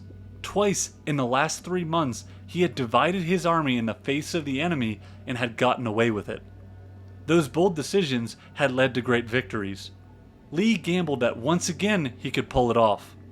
After all, the Army of the Potomac he felt was disorganized and completely demoralized after their defeats, in no shape to quickly pursue his Maryland invasion. On September 10th, Lee's army split up and departed Frederick on their various missions. The Army of the Potomac, with a strength of roughly 80 to 85,000 men, which had the capability of ruining Lee's plans, departed from the Washington, D.C. area on September 7th. In a surprising turn, the Union Army's morale had quickly rebounded after 2nd Manassas. That was in no small part due to McClellan taking back full command. Say what you will about McClellan as a general in the field, but he definitely had the love and loyalty of his men. The Army of the Potomac would receive a particularly warm welcome in the town of Frederick when they arrived there on September 13th. This town had hated the Confederates' rough approach through the area, and saw the Union Army as liberators on their way to destroy the invading rebel horde. Another huge boost in morale for the Union Army came in the spirit of defense. For the first time in the war, they were defending their home territory, rather than invading a foreign land. It was finally their turn to fight for their home's very survival. While in Frederick, one of the most incredible moments of the Civil War occurred. In a farm field just outside of the town, a corporal in the 27th Indiana found a sheet of paper wrapped around 3 cigars. On that paper were Lee's exact orders for his armies. The plans then made their way to McClellan, who now possessed one of the greatest advantages ever gifted upon a general. McClellan knew exactly where Lee's armies were, and if he moved with conviction, they could be decisively defeated before they united. McClellan was determined not to react too rashly. He wanted to carefully plan out his next moves. Part of that was because he was convinced Lee had 40,000 more troops than he actually possessed. The actual troop strength comparison was roughly 85,000 to 55,000 in favor of the Federals. 6 hours passed before McClellan ultimately issued his first orders to commanders who were to march to the South Mountain Gaps and attack the divided enemy. Obviously, they were going to march immediately though, right? Nope. The next morning of September 14th would do. McClellan had Lee's army separated into 4 groups that were too distant to mutually support each other, and yet he still couldn't overcome his own natural caution. The first Union troops did not move out until 18 hours after McClellan had seen Lee's orders. That was all the margin Lee needed to avoid disaster. September 14th would be an eventful day. The Union garrison at Martinsburg had retreated to Harper's Ferry to bring their combined strength up to 13,000. They were followed closely by Jackson's 2 divisions. Harper's Ferry is located at the confluence of the Shenandoah and Potomac rivers, and virtually surrounded by high hills. The key to defending or taking the town would be who could gain control of the Loudoun and Maryland Heights to the east of the town. The Union commander, Colonel Dixon Miles, failed miserably here. The Loudoun Heights he had sent no troops to defend. In the Maryland Heights, he had only sent 1,600. Both of these key strategic locations were quickly taken by the Confederates on September 12th and 13th. By September 14th, Jackson was tightening the noose around Harper's Ferry, while Confederate artillery, using the high ground, blasted away at the helpless garrison. Harper's Ferry would officially fall on September 15th. This was incredibly welcome news for Lee, as September 14th was a rough day for him.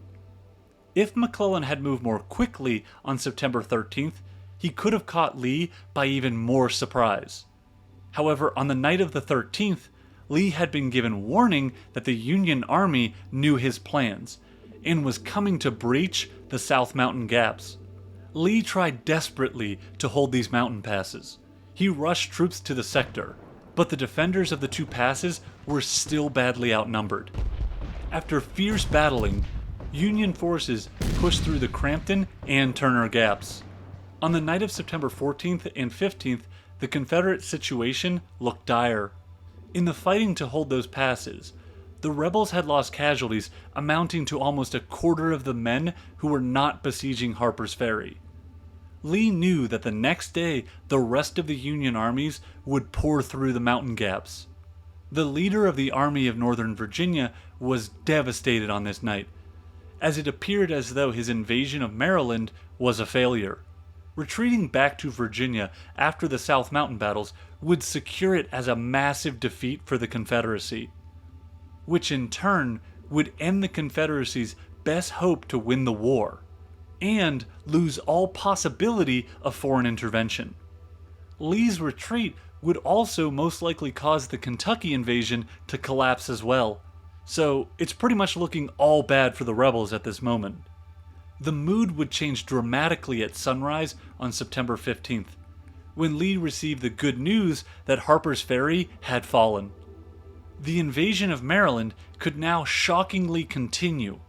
Lee could challenge McClellan to the decisive war-winning battle that he had hoped for when he had pushed the Army of Northern Virginia into Maryland.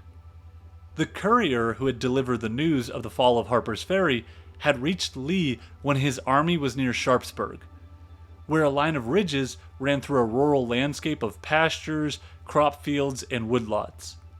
The town was roughly 3 miles north of the Potomac, and just west of a creek named Antietam, which is how the battle got its name in the North. It was a good defensive position to await the oncoming Federal Army. Lee's army would have both of its flanks anchored on water. It had one disadvantage though. The only route of retreat was a single ford over the Potomac River 3 miles to their rear. Lee stated, "We will make our stand on these hills." From there, Lee sent word to his scattered units to march to Sharpsburg as fast as possible. However, until these units arrived, Lee would have fewer than 18,000 men to face the Army of the Potomac. On the afternoon of September 15th, McClellan's army arrived on the east side of Antietam Creek. Surprisingly, they didn't launch any probing attacks and didn't send any cavalry recon across the 2 undefended bridges or the several fords. If they had, McClellan could have learned that he had a massive advantage in manpower. By the 16th, McClellan had 55,000 troops on hand, with another 14,000 within 6 miles.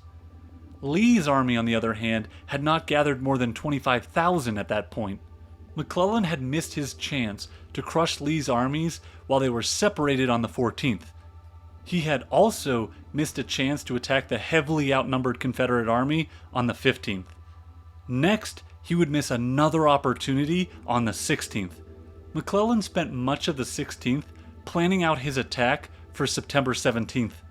On the 17th, Lee would finally be able to cobble together 36,000 men for the Battle of Antietam, or Sharpsburg as the South called it. At dawn on September 17th, 1862, the 55,000 men of the Army of the Potomac under General McClellan would face off against Lee's 36,000 men of the Army of Northern Virginia to decide the fate of the war. When talking about the Battle of Antietam, you must bring up its impact on the scope of the Civil War by way of the slavery question. For starters, the American Civil War did not, in fact, start out as a war on slavery. That doesn't mean that the Civil War was not primarily caused by slavery. Slavery and the question of its expansion was the primary cause of tension between North and South throughout the 1800s. That tension drew a wedge between the two sides. Events like the Kansas-Nebraska Act, the Dred Scott decision, the Lecompton Constitution, and Bleeding Kansas all centered around the slavery question. And each one of those events caused bitter debates and even bloodshed. The tensions would eventually explode into open hostilities after Lincoln's election victory in 1860, and then the ensuing Battle of Fort Sumter. In that way, slavery was never far from the Civil War. However, at the start of the conflict, Lincoln was not attempting a war on slavery. It was at first a war purely to reunite the Union. Most students of Lincoln will know this famous quote: "If I could save the Union without freeing any slave, I would do it. And if I could save it by freeing all the slaves, I would do it. And if I could save it by freeing some and leaving others alone, I would also do that." To further the goal of reuniting the Union, Lincoln looked to provide as little pressure or friction as possible on the southern states to bring them back under the Union. He was not looking for a total or unlimited war to subjugate the South. He felt that kind of war would just lead to a deep animosity between North and South that could never be truly repaired. As well, the Northern public would not support a war to end slavery. A war on slavery was not something they were willing to send men to go fight and die for. However, a war to preserve the Union was much more palatable, and even energizing to the Northern public. They quickly got behind a war to preserve the Union. In a way, a war to end slavery just wouldn't have resonated in 1861 America. Another key reason Lincoln could not even consider a war on slavery at the start was the border states who stayed in the Union. A war against slavery from the start would have immediately led to Kentucky, Missouri, and Maryland to join the Confederacy, since all three of those were slave states who would not join a war on slavery. Realpolitik, or practical politics, had to be considered by the Lincoln administration. Finally, and maybe most importantly, at the start of the war, Lincoln felt he had no constitutional authority to emancipate anyone's slaves. And if he tried, the attempt would be appealed to the Supreme Court. At this time, Taney was still the Chief Justice of the Supreme Court. Taney was the man who led the infamous Dred Scott decision. So Taney and the Supreme Court would likely shoot down any fringe constitutional attempt by Lincoln to emancipate slaves. So what changed? How did the war transform from a war to preserve the Union to a war to end the institution of slavery? Well, for starters, the war went longer than expected, and was much more ferocious. The defeat of the Union forces at Bull Run, and then more so after the Peninsula Campaign failed, it became abundantly clear that defeating the South was going to require significantly more pressure. Up into the summer of 1862, the North had been fighting the South with one hand essentially tied behind its back. Slave labor was essential to the existence of the South at this point. For starters, the South's main economy was built around the trade of cash crops like cotton. Before the war, slaves were used to pick the cotton that would then be exported for manufacturing in the North or in the factories of Europe. Another underrated aspect of the South's dependency on slavery is in relation to military affairs. In order for the Confederacy to maintain its armies in the field, it needed slave labor to handle farming and manual labor tasks back at the farms and plantations. Without that slave labor, the Confederate armies in the field would be without food or supplies, wilting on the vine. As well, the militaries in the actual battlefield area directly leaned on slaves to support them. Thousands of slaves worked as army laborers, teamsters, cooks, servants, and other support capacities. They provided much of the logistic tail of the Confederate armies. That is an interesting element of the Civil War. The Union Army had to rely on soldiers to do those jobs as well as fight in the field, while the Confederate soldiers, because of slave labor, could primarily focus on fighting. That is why the raw Union number advantages in battles isn't always as pronounced as it seems, since the Confederates did not count slave numbers in their field armies. As the war became increasingly more ferocious, the more the military component of slavery came up. After all, without slavery, the Confederacy had no chance of supporting their armies in the field. They didn't have the manpower to work on the farms and build up large armies. That is why more and more voices in the North amplified the idea of attacking slavery as a military necessity. It felt needed since the Union forces were engaged in a bitter struggle. The soft war approach that seemed reasonable at the start of the war was no longer compatible with the war they were now embroiled in. Northern public opinion had been warming up to the idea of a harder war approach after the first year of the conflict. The Southern states, in their mind, had started the war.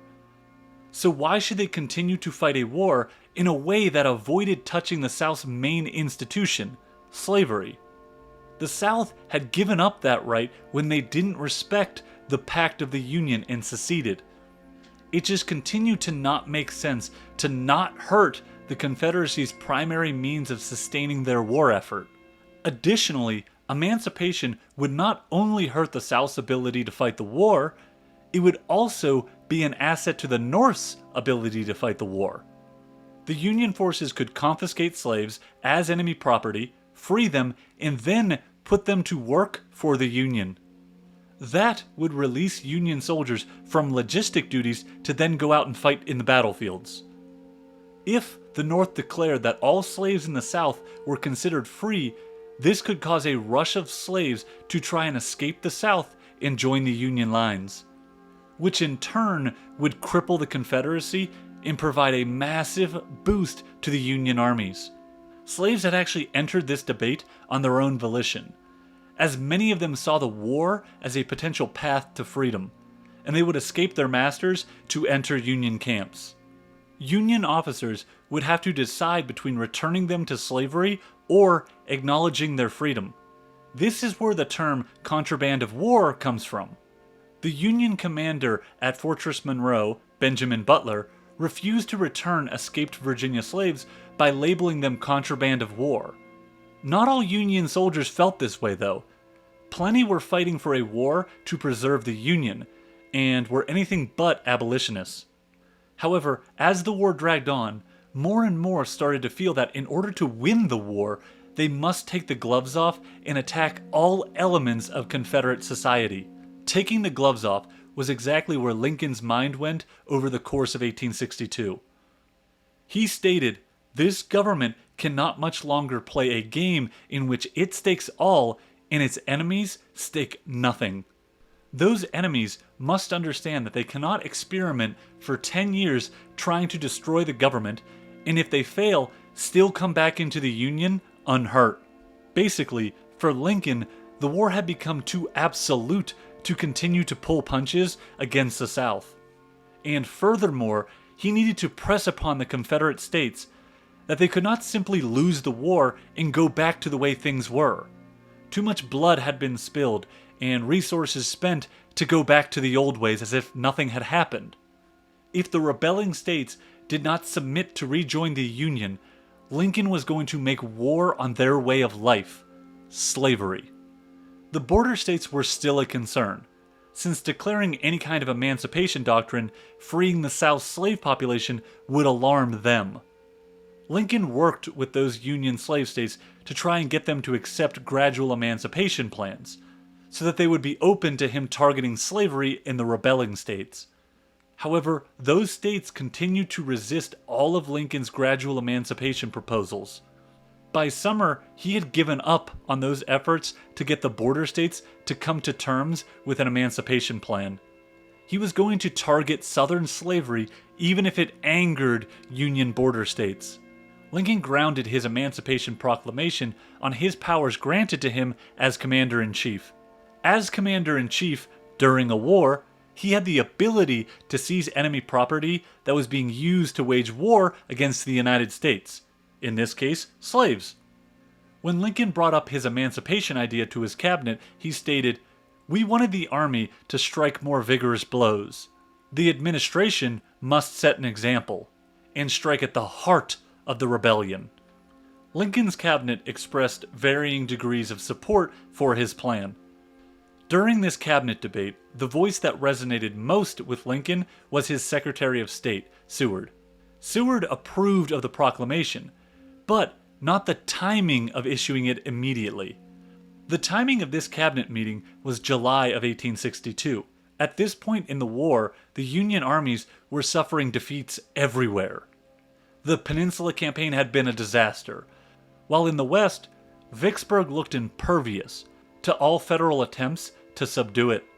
Seward stated that if Lincoln made the Emancipation Proclamation in light of these setbacks, it would look like the last measure of an exhausted government, a cry for help on the retreat.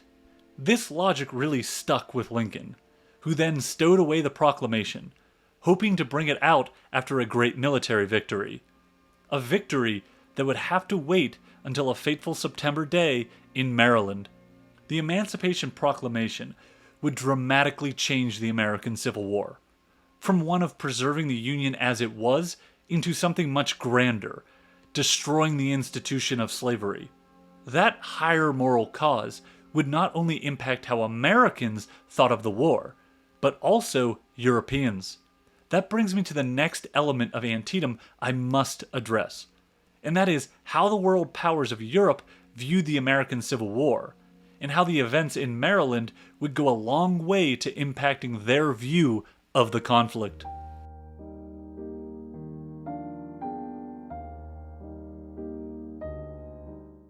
When the American Civil War broke out, what did the great powers of Europe think? And did they consider intervening? Well, for starters, the only three powers of Europe with the capability of intervening were Russia, Great Britain, and France, since they had the three largest navies in Europe.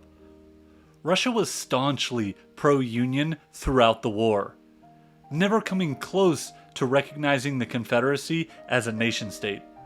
Tsar Alexander II was a strong advocate for the abolition of slavery, as he had recently freed the Russian serfs. They went so far in support of the Union that they would actually send some warships to the north to help them with their blockade. Russia had limits to its support, though, as it was still recovering from the effects of the Crimean War. Great Britain and France, on the other hand, were more open to the idea of recognizing the Confederacy. Attaining that recognition from those two states was key to Confederate strategy. Like I mentioned earlier, the Confederacy was dependent on the import-export trade for war material, and so warm relations with those two powers, who were their primary markets for the cotton trade, was essential. The South was hoping for more than just material economic support, though. They wanted direct involvement from France and Great Britain. The opening of the war in 1861 brought about the Union blockade of southern ports. In 1862, the Federal Navy had tightened the blockade to a point which made the importing of needed goods extremely difficult for the Confederacy. The Confederates hoped they could get Great Britain and France to intervene and break the blockade, which was causing them so much harm. The first tool the Confederacy used to push Britain and France into the conflict was an embargo. The textile industry was the leading sector of the British economy at this point, and it was also important to France's. 4/5 of British and French cotton imports before the Civil War came from the American South. The Confederate embargo would keep their valuable cotton at home until they received recognition as a state from Britain and France. After recognition, it was hoped those two powers would have to use their navies to break the blockade by force, or else they still wouldn't be getting their needed cotton. That is why recognition could easily lead to a conflict between the United States and Great Britain, ensuring Confederate success due to the Royal Navy being the most powerful navy on Earth. The cotton embargo had ran into the initial problem that the cotton crops of 1859 and 1860 had actually produced a large surplus. Not until 1862 did this inventory disappear, and the long-awaited cotton famine began to take hold. The cotton famine did hurt the working class in both Britain and France, as unemployment in the textile industry began to rise as a result of the embargo. This brought about an interesting conundrum. The cotton that was so important to the working class jobs of Britain and France was nearly all grown by slaves. And yet, most Europeans, especially the working class, were anti-slavery in this era. Great Britain had abolished slavery in its New World colonies in 1833, and France had done the same in 1848. The British were also extremely proud of their navy's role as the world's police against the African slave trade. Even those in Britain who sympathized with the Confederacy found the slavery aspect a stumbling block. So how could societies like France and Great Britain even entertain the idea of supporting a state built around slavery? Well, the early war approach of Lincoln caused this. The start of the American Civil War was fought around the goal of preserving the Union as it was, and so it was not a question of freedom versus slavery. Yet, if the dynamic of what kind of war was being fought changed into a war on slavery, Europeans who still supported the Confederacy would be forced into acknowledging support for the institution of slavery itself. The slavery question would have a massive impact on who Europeans wanted to support. Let's shift gears back to Southern attempts at recognition. The Confederates did not limit themselves to economic blackmail. They also launched diplomatic initiatives in their quest for official recognition. The Confederacy was hoping to repeat what the Founding Fathers had done during the American Revolution. Back then, they had gradually gained French recognition through diplomacy and military victories. That recognition had brought the French into the conflict. Even if recognition did not cause a direct war between Britain and France and the United States, it would at least lead to a boost in Southern morale and encourage foreign investment into Confederate bonds. Furthermore, foreign recognition would have enabled the Confederacy to negotiate military and commercial treaties with foreign powers. That in turn would put pressure on the US government to recognize the Confederacy as a legit nation-state. Napoleon III of France wanted to recognize the Confederacy almost from the beginning. However, he was unwilling to take such a bold step without Britain doing the same. The British policy on recognition of a revolutionary government was purely pragmatic. Not until that rebel group had proved its capacity to defend and sustain its independence, almost beyond a shadow of a doubt, would the British government take the risk of upsetting the host nation government with recognition. The Prime Minister of Great Britain at this time was Viscount Palmerston. He was far from sentimental towards the Confederate cause. However, if they achieved enough battlefield successes, he could be swayed. In the summer and fall of 1862, after the Confederates held on to Vicksburg in the western sector, launched an invasion of Kentucky in the central sector, and defeated the Peninsula Campaign, and then followed that up with a victory at Second Manassas, leading to Lee's invasion of Maryland, the eyes of Britain and France started to intently watch the events of the eastern sector. In Great Britain, Foreign Secretary Russell felt that if the Confederate armies sustained their successes into Maryland, it would surely lead to the Peace Democrats to win big in the November midterms. Once that happened, an armistice would be pushed for. However, the Confederates may not need to even wait for those midterm elections. In July of 1862, there was actually a British parliamentary resolution which was proposed to discuss the possibility of pushing mediation between the two sides in the American War. If the North and South were pushed into mediation and an armistice, it would mean victory for the South, since all momentum for the war would be gone. Palmerston had blocked that resolution to the dismay of Southern envoys. After Second Manassas, though, Palmerston seemed to be wavering on his resistance towards Confederate recognition or intervention. He stated that if Lee's invasion followed up with more grand victories over the Union Army, it would be time for Great Britain and France to address the two belligerents and recommend an arrangement based on the two states being separate. So, exactly what the South wanted. Russell, in response to Palmerston, stated that he agreed with that plan, and if the United States and Lincoln refused their mediation attempt, that Great Britain should then recognize the Confederacy as an independent state. On September 24th, Antietam was actually fought on the 17th of September. News traveled slower back then, no surprise. Palmerston had informed Gladstone of a plan to hold a cabinet meeting on the subject of armistice and the cessation of the Union blockade, with the view of recognizing the Confederacy. However, both Palmerston and Russell agreed to not take any action until they saw the results of Lee's invasion of Maryland. If the Federals suffered a smashing defeat, their cause would be seen as hopeless in the eyes of British leadership, which in turn would provide recognition of the Confederacy from Britain and France. If, however, the Confederates were halted, the European powers would continue to wait out the war to see who gained the decisive edge. Great events, therefore, awaited the outcome of the Battle of Antietam. Foreign recognition, Lincoln's Emancipation Proclamation, Northern midterm elections, and the very willingness of the Northern people to keep fighting for the Union. The destiny of the United States and of the new Confederate state would be decided in the Maryland countryside.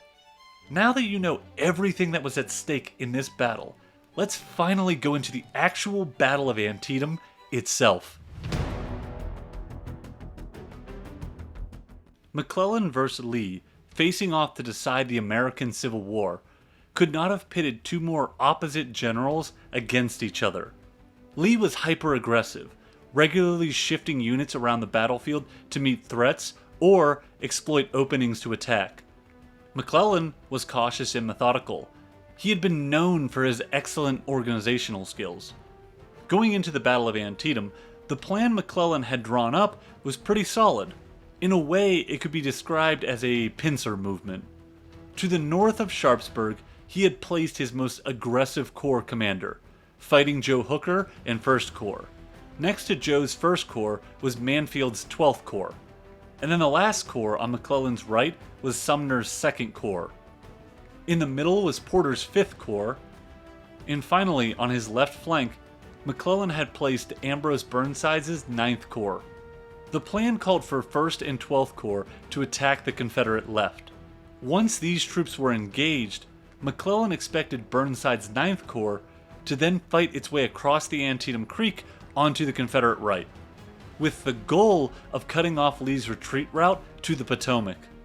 McClellan would keep Porter's 5th Corps and 2 arriving divisions of Franklin's 6th Corps in reserve to exploit any possible breakthrough opportunities or contain a Confederate counterattack. Curiously, McClellan also kept his cavalry division in reserve in the center, apparently for some kind of Napoleonic-styled grand mounted charge against a broken and fleeing Confederate army. The Confederate disposition of troops featured Longstreet's men anchoring the right, D.H. Hill in the center, and Jackson holding on to the left. Lee was gifted an early warning of the Union plan of approach when a firefight broke out on September 16th on the Confederate left with Hooker's vanguard. McClellan's plan was a good battle plan if well executed. And by well executed, I mean in a coordinated fashion, by attacking Lee's outnumbered forces on a broad front. Attacking all across Lee's line would make it impossible for him to shift his outnumbered units to each of the threatened flanks. McClellan's plan, unfortunately for the Union, was not in fact well coordinated. Instead of attacking all at once, his divisions would attack piece by piece, almost in an echelon fashion, so one at a time north to south. Hooker's corps struck first at dawn at roughly 6 a.m. on September 17th, falling on the Confederate left flank hard. They swept south on both sides of the Hagerstown Pike into a cornfield and through to the East Woods. Much of the fighting in this first attack occurred in that cornfield, where Union and Confederate troops attacked and counterattacked in the early morning hours. Hooker's 3 divisions would fight alone, without support for an hour and a half. Lee and Jackson also fed 3 divisions into this meat grinder. Back and forth it went on the left. However, if McClellan had been able to get the 2 divisions of 12th Corps to attack along with Hooker's 1st Corps, they may have been able to successfully roll up the Confederate left. But in actuality, the 12th didn't go into action until Hooker's men were pretty much fought out and exhausted. Mansfield's 12th went in at 7:30 a.m., hitting the Confederate left and penetrating their line all the way up to the Dunkard Church. This potential breakthrough was not supported, and so Lee was able to shift parts of 3 fresh divisions to meet the 12th's attack. Next in the echelon was Sumner's 2nd Corps. At 9 a.m., McClellan ordered them to cross the creek and assault the Confederate positions in what became known as the West Woods. Sedgwick's division of the 2nd would move past the bloody cornfield, cross the Hagerstown Pike, and ultimately penetrate the edge of the West Woods, almost without opposition. They had marched straight into a rebel trap. They were hit by 2 fresh divisions pulled from the unthreatened sectors, and the remnants of other divisions. They had popped up from behind bushes, trees, fence lines, and limestone outcroppings to pour deadly fire into the Union front, flank, and rear. Sedgwick's division lost 1,700 casualties in the action. For context, a Civil War division was roughly 8,000 men. Meanwhile, Sumner's 2 other divisions in the 12th advanced at 10 a.m. They slanted to the south to attack parts of 2 Confederate divisions, holding Lee's center along a half-mile of farm road. This farm road had been worn down from generations of wagons riding on it. It had essentially been turned into a ready-made trench. That made it an excellent defensive position. Wave after wave of Union brigade-sized attacks, so roughly 2,600 soldiers, were beaten back here, giving this location the infamous nickname of Bloody Lane. 4 hours of action in this sector had left it a bloody mess. At about 1 p.m., the Union forces finally broke through and cleared Bloody Lane. The broken Southern brigades fell back a half mile in disorder. Lee's center at this moment was wide open. Except for some artillery and a thrown-together force Longstreet had gathered on the Hagerstown Pike. The end of the Confederacy was in sight. Now was the time for McClellan to send in his reserves. He had 10,000 available from Franklin's corps, and several more thousand from Porter's. He could use these men to sweep the rebels from the field. Franklin pleaded to be sent in. However, Sumner, who was still in awe at the beating Sedgwick's division had taken, counseled against it. He was afraid that Lee must be massing his own supposedly abundant reserves for a counterattack.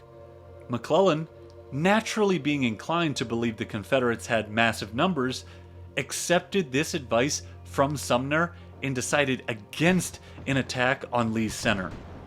Lee and Longstreet were then able to cobble together a strong enough defensive force in this sector, leading to the fighting to die down in this area of the battlefield.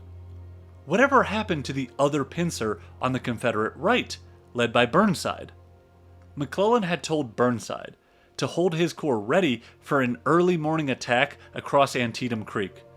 But as the hours in the morning passed, and the fighting rose in ferocity in the cornfield and the West Woods on the Confederate left, no orders came through for Burnside. Lee was able to shift one division and an additional brigade from his right to his left because of the lack of a threat on his right between 6 a.m. and 10 a.m. These transferred units had been key in the ambush of Sedgwick's division. Finally, at about 10 a.m., orders arrived from McClellan for Burnside to launch his attack. Burnside's attack, though, was far from energetic. After shifting his forces to meet the threat on his left flank, Lee was left with only 4,000 men on his right to defend against Burnside's 13,000. The Confederate forces in this sector did hold a commanding position on the high ground above Antietam Creek. In that position, they were aided by heavy woods and an abandoned quarry which overlooked the only bridge across the creek. The Georgia regiments there had the ideal cover to pour lethal fire onto anything trying to cross that bridge. The Antietam Creek is not a massive flowing river. It is shallow and fordable at several places. Burnside, for some reason, became fixated on that bridge during his attack. McClellan and Burnside had a complicated relationship at this point in the war. Lincoln had twice sounded out Burnside about taking command of the army, which McClellan may have known about, because McClellan had removed Hooker's corps from Burnside's command for this battle. Losing Hooker's corps had upset Burnside, possibly leading to his less than creative approach. For whatever reason, Burnside just was not energetic on this day. For 3 hours, various Ninth Corps regiments tried in piecemeal fashion to fight their way across the Rohrbach Bridge, which ever since has been known as Burnside's Bridge. Nothing was working. The fire from the Confederate position was just too strong for them to push their way across. Finally, at about 1 p.m., one small Union division crossed at a ford a mile downstream. At the same time, a Pennsylvanian and New York regiments attacked directly across the bridge. They managed to clear out the Georgia defenders and establish a bridgehead for the rest of the corps. But then another unnecessary delay occurred, as the lead division needed to stop and wait for more ammunition to be brought up, something that should have been brought forward earlier. At 3 p.m., Burnside had finally got his whole line moving forward across the hills and fields south of Sharpsburg. His corps continued to push hard at the Confederate right, which put up a stiff resistance but was steadily pushed back to the edge of Sharpsburg.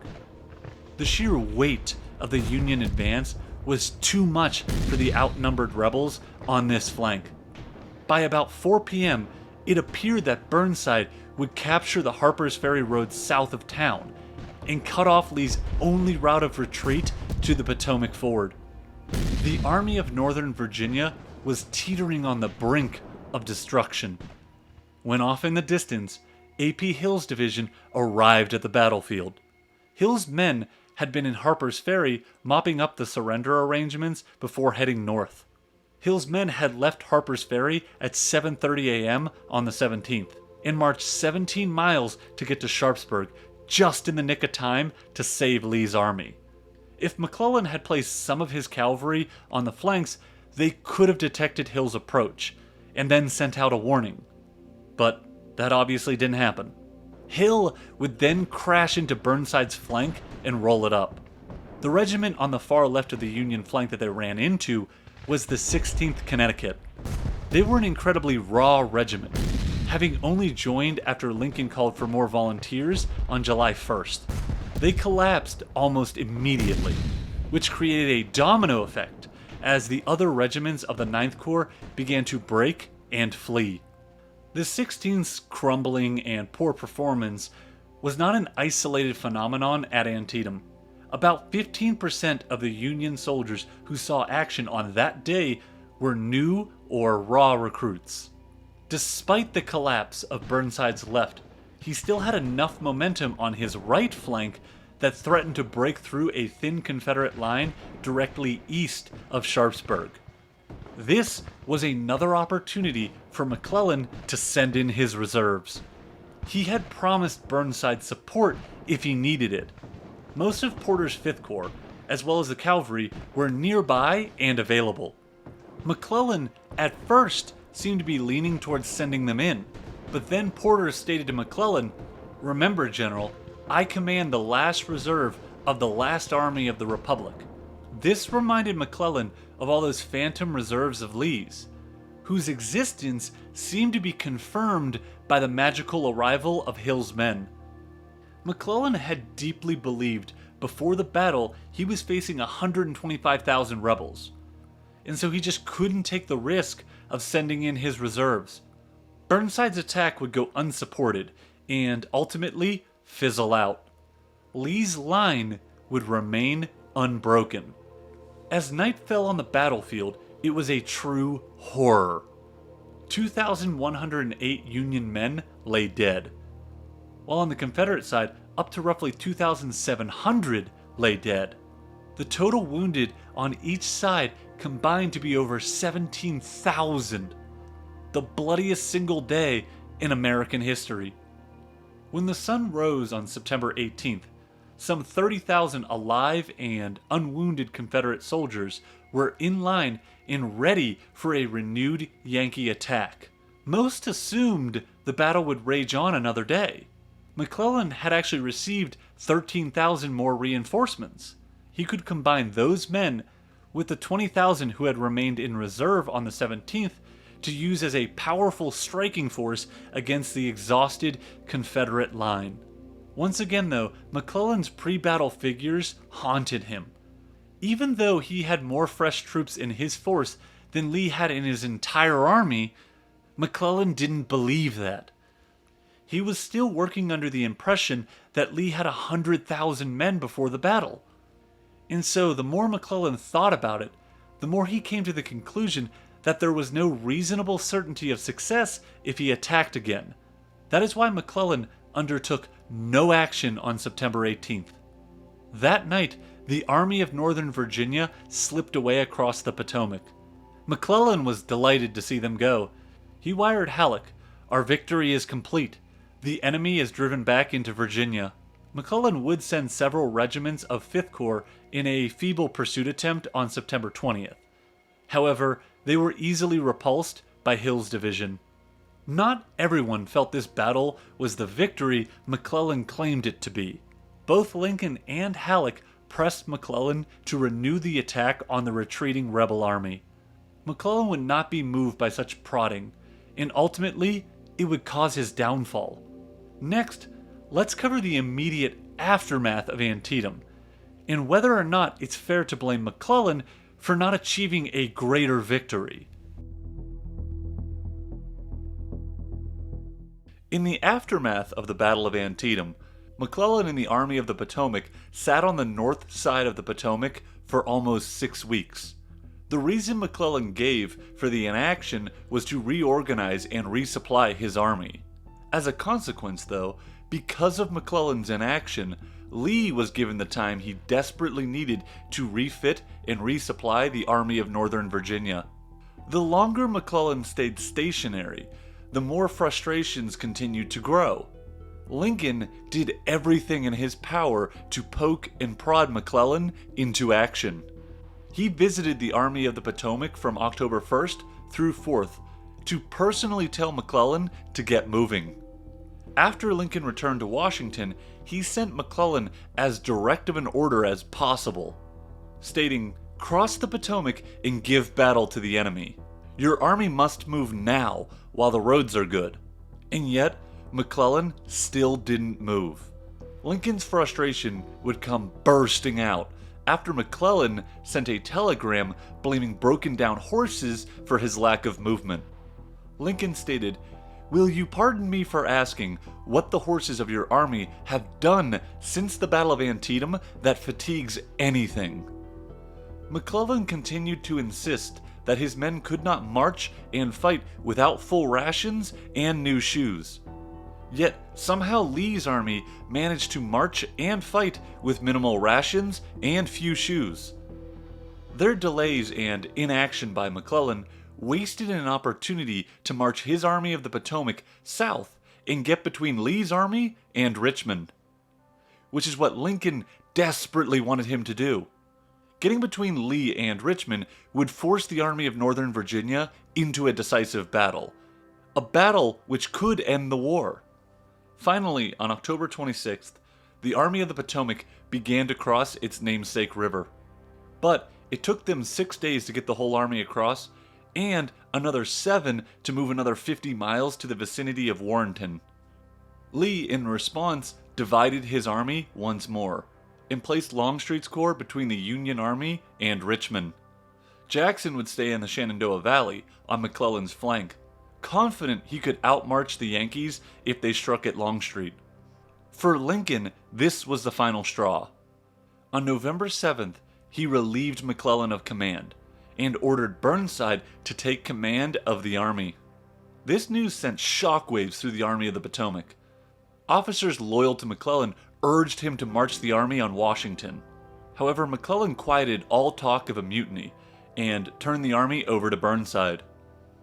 McClellan boarded a train for New Jersey, where he would sit out the rest of the war, except for a run against Lincoln as the Democrat candidate for president in 1864.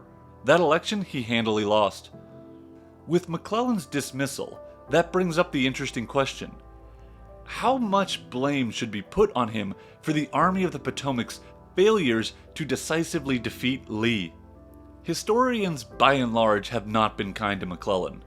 There are plenty of texts which highly criticize the Union general. To them, McClellan showed the example of how to not approach warfare. However, he did have some valuable qualities. He was an excellent organizer and trainer. His contributions to professionalize the Army of the Potomac was a large reason why the Union would ultimately win the Civil War. As well, he twice took charge of a broken and disorganized army in the eastern sector, and twice pulled it together into fighting shape. Training and organizing is where the compliments to McClellan end. He simply did not know how to use the force he had created. He was just too cautious. Direct confrontations and decisive moments were his greatest weaknesses. He was plagued by overestimating the enemy and fear of all the things that could go wrong. He wanted to be absolutely certain of success before he endeavored on anything. And in battle, it is virtually impossible to be assured of success. That is why he delayed embarking on the Peninsula Campaign, and once it began, he never really moved his army with adequate conviction.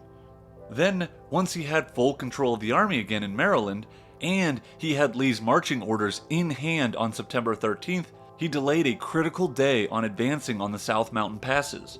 He delayed once again on September 15th and 16th when he reached the Sharpsburg area. Instead of scouting and probing to determine just how weak Lee's army was, he spent precious time planning for the battle on the 17th. By the 17th, Lee had gained much needed reinforcements. However, even with all of those missed opportunities, if McClellan had executed a well-coordinated attack, hitting Lee's right and left flanks simultaneously, he would have overwhelmed Lee's overstretched army. Instead, his corps went in piecemeal, or one at a time, which gave Lee the ability to shift his forces around to match each Union threat. If you are going to create a preponderous plan like McClellan did, you had better execute that plan with precision. McClellan's Army of the Potomac was neither decisive nor well coordinated. Sure, you could blame Burnside for his lack of energy in his attack, and might try to blame those other corps commanders for not executing McClellan's pincer properly. But at the end of the day, the commander in charge is responsible for making sure his vision is properly executed. That is why the Battle of Antietam is a complicated victory for the Union. Sure, it did stop Lee's invasion of the North, and ruined any chance the Confederacy had of gaining international recognition. But at the heart of it, the battle was anything but a decisive victory. That matters because only with a decisive victory over the main Confederate armies could the North win the war. That's why even with the victory at Antietam, the war would go on for another 2.5 years. If McClellan had destroyed Lee's army in Maryland, or if he had vigorously put the Army of the Potomac between Lee and Richmond for a decisive battle, the war could have been significantly shortened, saving untold lives. In that sense, McClellan did fail at Antietam. It was not a total failure by any means, but still a failure. That is why the Battle of Antietam is a victory, but also a bittersweet victory, because of the opportunity missed. Ultimately, what I believe undid McClellan the most was the pressure of greatness. When he took over the Union Army, he was billed as the savior of the Union, and touted to be the next Napoleon. Those are incredibly high expectations, if not impossible expectations to meet. I think those expectations are what hurt him the most. He was terrified of losing in battle, which would destroy his reputation, and so that caused him to avoid decisive fights that did not promise a guaranteed victory. The weight of McClellan's own reputation seemed to hold him down like an anchor. Lincoln would not find a Union general who understood the necessity of pressing the attack to its fullest until Grant took full control over the Union armies. Grant, by contrast to McClellan, had no expectation or status before the war. To put it politely, he had basically failed at everything he had attempted before the Civil War broke out, and so he fought as a man with nothing holding him back. McClellan's inability to handle war's decisive moments has led him to be crushed by historians ever since. Even though he won one of the most important battles in U.S. history, his legacy is tainted by caution and missed opportunities. When analyzing his tenure as a Union commander, it is hard to find fault with those assessments of McClellan. The Battle of Antietam itself feels like a cascade of missed opportunities. Is that fair, though? After all, historians do have the benefit of hindsight, and have the luxury of nitpicking decisions, making them seem easier or more straightforward than they may have been at that time. Any decision McClellan made, lives were hanging in the balance. And that's a tough responsibility that neither me nor most historians could ever fully understand. That is why it is absolutely critical in history to analyze decisions based on what the decision makers knew at the time, and not with the benefit of hindsight and what we know now. Even removing hindsight, it is really hard to justify McClellan's ego and actions. McClellan had opportunities that he was simply too cautious to capitalize on. In warfare, that is deadly, because it costs lives and decides the fates of nations. McClellan's legacy is not the only effect of the Battle of Antietam, though. The far-ranging effects of Antietam will be covered in the final chapter of this video, next.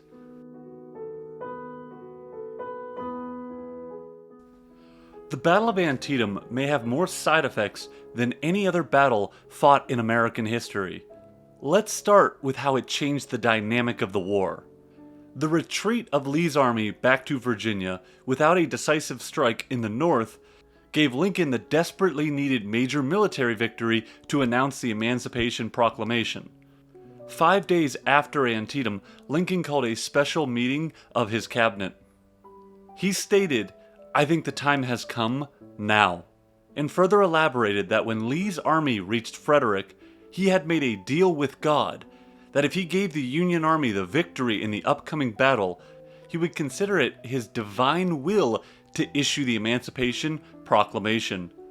Lincoln would first issue the monumental proclamation on September 22nd, and it warned the Confederate States that unless they returned to the Union by January 1st, 1863, their slaves shall be then, thenceforward, and forever free.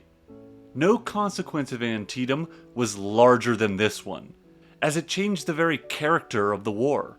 It would no longer be a war to restore the Union as it was. Now it would be a war to conquer the South. A total war. The proclamation would only apply to states in rebellion, so it did cause some confusion, because it seemed to only liberate slaves who were currently beyond Union authority. However, Lincoln's wartime powers as commander-in-chief only extended to enemy property or slaves.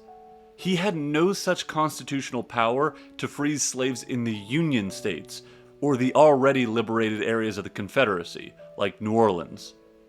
There were some grumblings of disapproval about the Emancipation Proclamations, especially from officers loyal to McClellan. They were adamantly against a war to destroy slavery. However, McClellan, who was still in command of the Army of the Potomac at this point, quieted such talk. On October 7th, he issued a general order reminding the army of its duty of obedience to civil authority. Now let's shift to cover the foreign impact. The Union victory at Antietam, along with the Confederate loss at the Second Battle of Corinth, and their retreat from Kentucky, combined with the subsequent Emancipation Proclamation, had a massive impact abroad. Immediately upon hearing the news of Antietam, Palmerston backed away from any idea of intervention. The retreat of Lee's army back across the Potomac had convinced the British Prime Minister that they should remain as onlookers until the war had taken a more definitive turn. Russell and Gladstone, though, did not give up on mediation.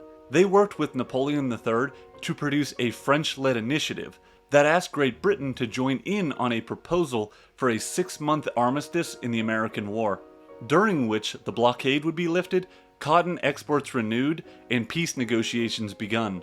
France would also approach Russia to support this proposal. However, they refused it for being obviously pro-Confederacy. On November 12th, the British cabinet also rejected it after 2 days of discussions.